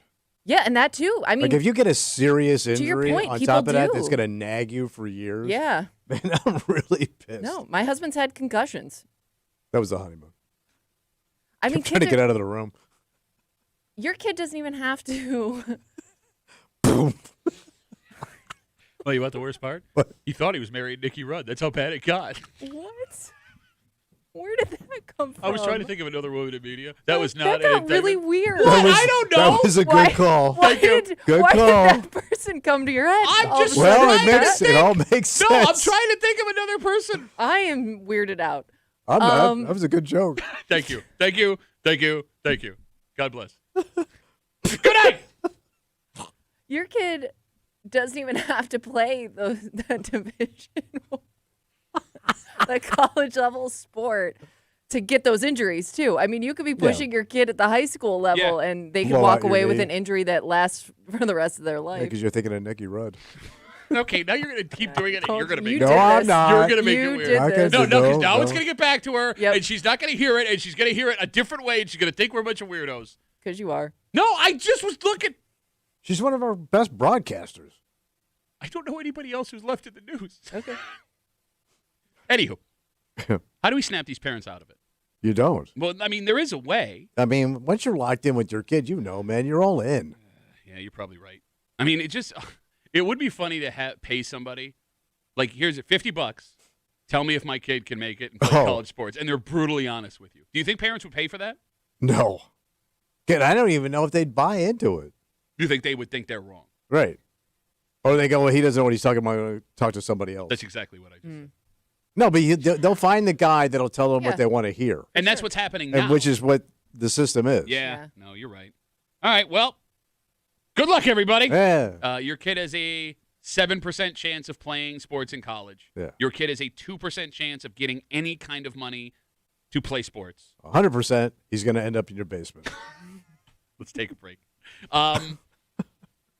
You know, we've had discussions in the past on the show about how weird it is that fast food restaurants don't offer this on their menu. Oh. Because we eat them everywhere else, and it's Yeah. one of the most popular foods in America. There is a restaurant that is now going to change it. But I would argue this is the last place that people would want to get this type of food. Oh, okay. And we'll tell you what it is next here in the break room on CMF.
This should be on every fast food menu in America. Yeah, we but- eat these a ton. Okay. In fact, this weekend, it may be all some people eat with the 4th of July. Oh. That being said, if you were to choose one restaurant to not try this item, Yeah. it might be this one. Okay. You're hanging out in the break room, Rochester's Classic Rock 96.5, WCMF. We've talked in the past on this show about how strange it is that you can't just go buy a hot dog at a fast food restaurant. And any of them. What, McDonald's, Burger King, Wendy's Yeah. will not sell you a hot Yeah. dog, Yes. right? If you want one, you have to roll the dice with like a gas station dog. Yeah. Or hope that there's like a little mom and pop place Like like a hot spot, yeah. what's that? What's the place on Monroe Avenue? Dogtown, Oh yeah. right? Okay, you got it. That is about to change. Who's jumping into the dog game? Subway. What? Really? That was my first. You vocalized exactly what I thought. What? So the sub shop is going to also offer you a hot dog. So they have them on like those roller No. things, or No, well, I don't know how ready they're to go? I don't know how they're going to have them out and ready. Okay. So Subway is testing this in Canada to begin with. They're calling it the Sub Dog. It is a half-pound beef hot dog served on a bun made of Subway bread. And you can also customize the Sub Dog with any of the Subway sandwich ingredients that they have Okay. down the line. And all of that can be yours Yeah. for $13 Canadian, which is about $8.50 All right. in freedom dollars. Okay. Right? You in? No. So when I first was on CMF, Wendy's was trying to do this. Wendy's dogs. hot dogs. Yeah. So the owner of Wendy's, he owned all of them here in town. Okay. He wanted to present them on the radio show. Okay. And he was saying best hot dog in town. All right. And we did a blind taste test. And it did not go well. Tough town to do that in. And he did, and this was his idea Yeah. to bring in all these hot dogs, and we tasted them, and it did not go well. I will say this: you're braver than I am doing a blind taste test with tubular meat with the guys on that show. Well, I've been on the road a long time, and I was blindfolded, so it went so bad. He left pissed and pulled his advertising. Even though it was his idea. It was his idea, dead last, but it's not their thing, man. Like they're like, you make the best goddamn hamburger by far. Yeah. Like if you want to tell best burger for a chain, If you want to take best burger for chain, you know what I'm saying? your quote was, "If you want to do best burger for chain," you just said that into a microphone. You're a professional broadcaster. Well, I was. You know I'm right. What, you still got some Wendy's hot dog left in your mouth? I hope not. So I did would, they- I would agree with you. Wendy's is the best hamburger for So chain restaurant. stay in your lane. I love how I speak, Tommy. Hey, you did Well, pretty I good. knew exactly what you were Wait. saying. Yeah, you So did got they it. ever put it on the menu? No.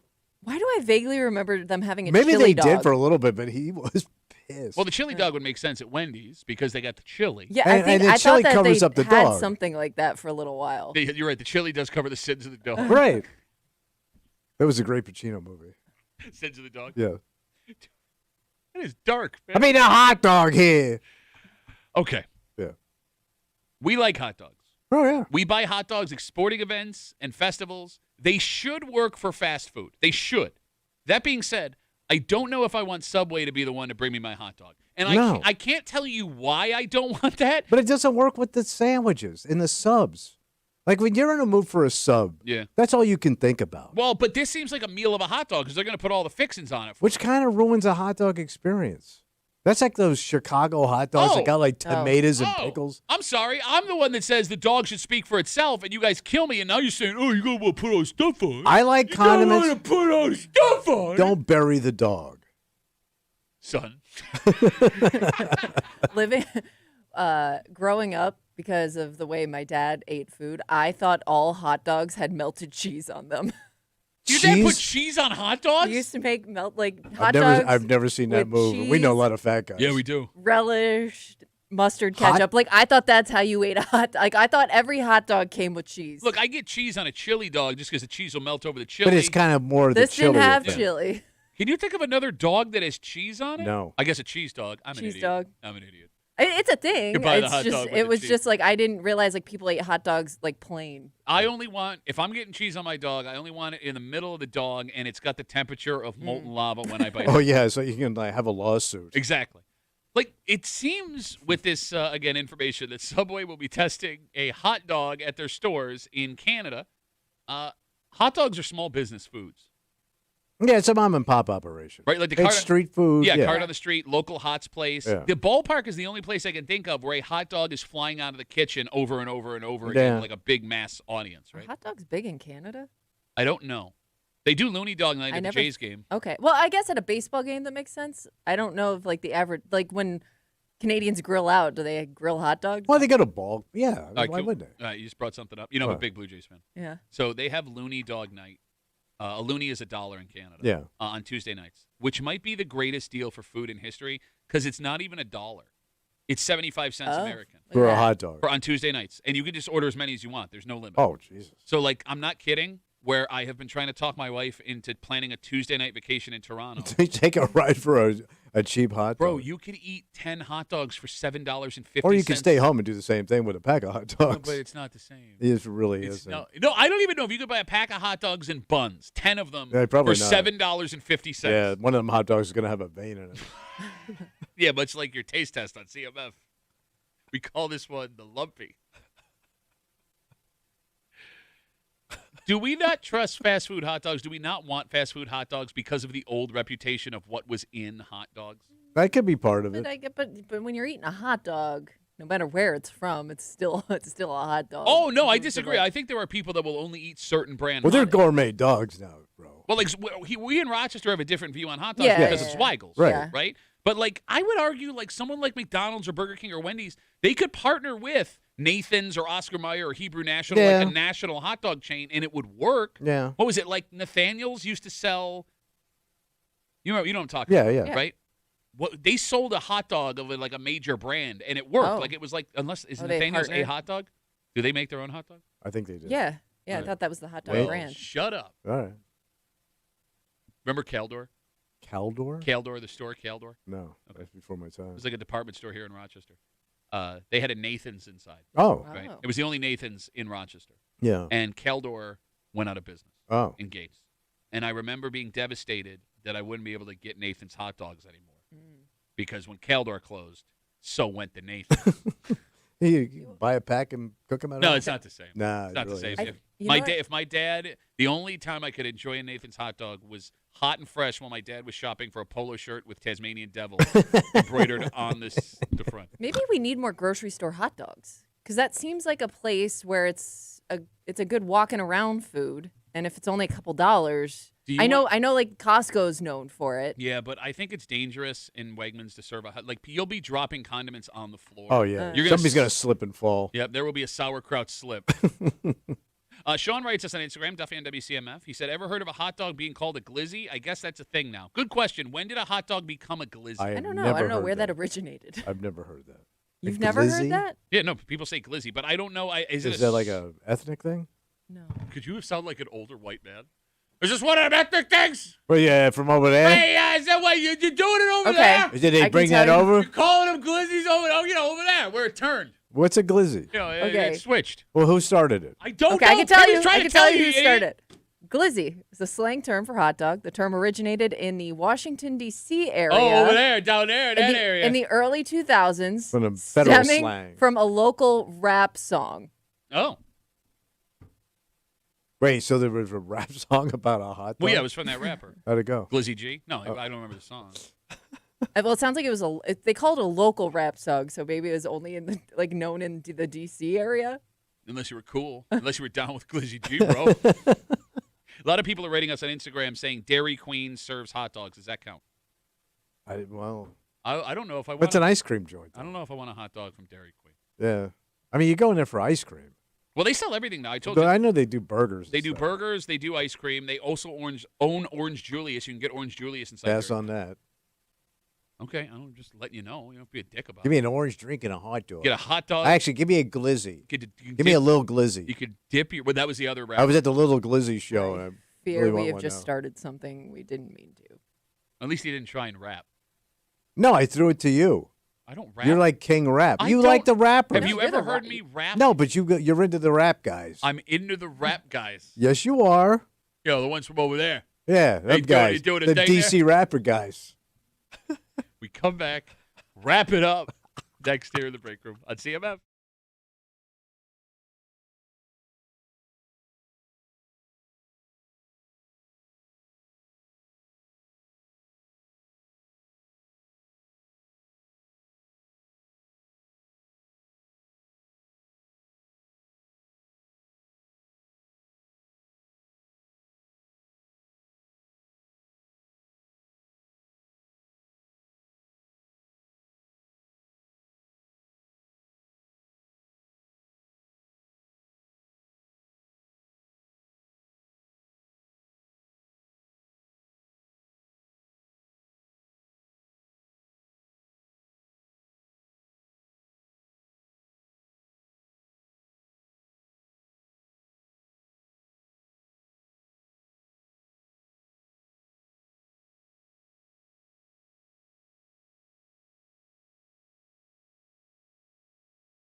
that's going to be Rapparoo. The old Thursday For a Rapparoozy. Thursday break room CMF, we are already super late. Oh, yeah. So we got to get the hell out of here. We got Jolene on her way in. Jolene, don't take my music away. More music, actually. Way more music. Bless her heart. Yep, all 10 at 10, right for you, coming at you. All right, we got to get out of the way. For Kimmy, who said something by accident in the commercial break and then spent the rest of the I commercial don't think break. it was an accident. I totally believe everything I said. By my statement that we can't say on the radio without getting fired.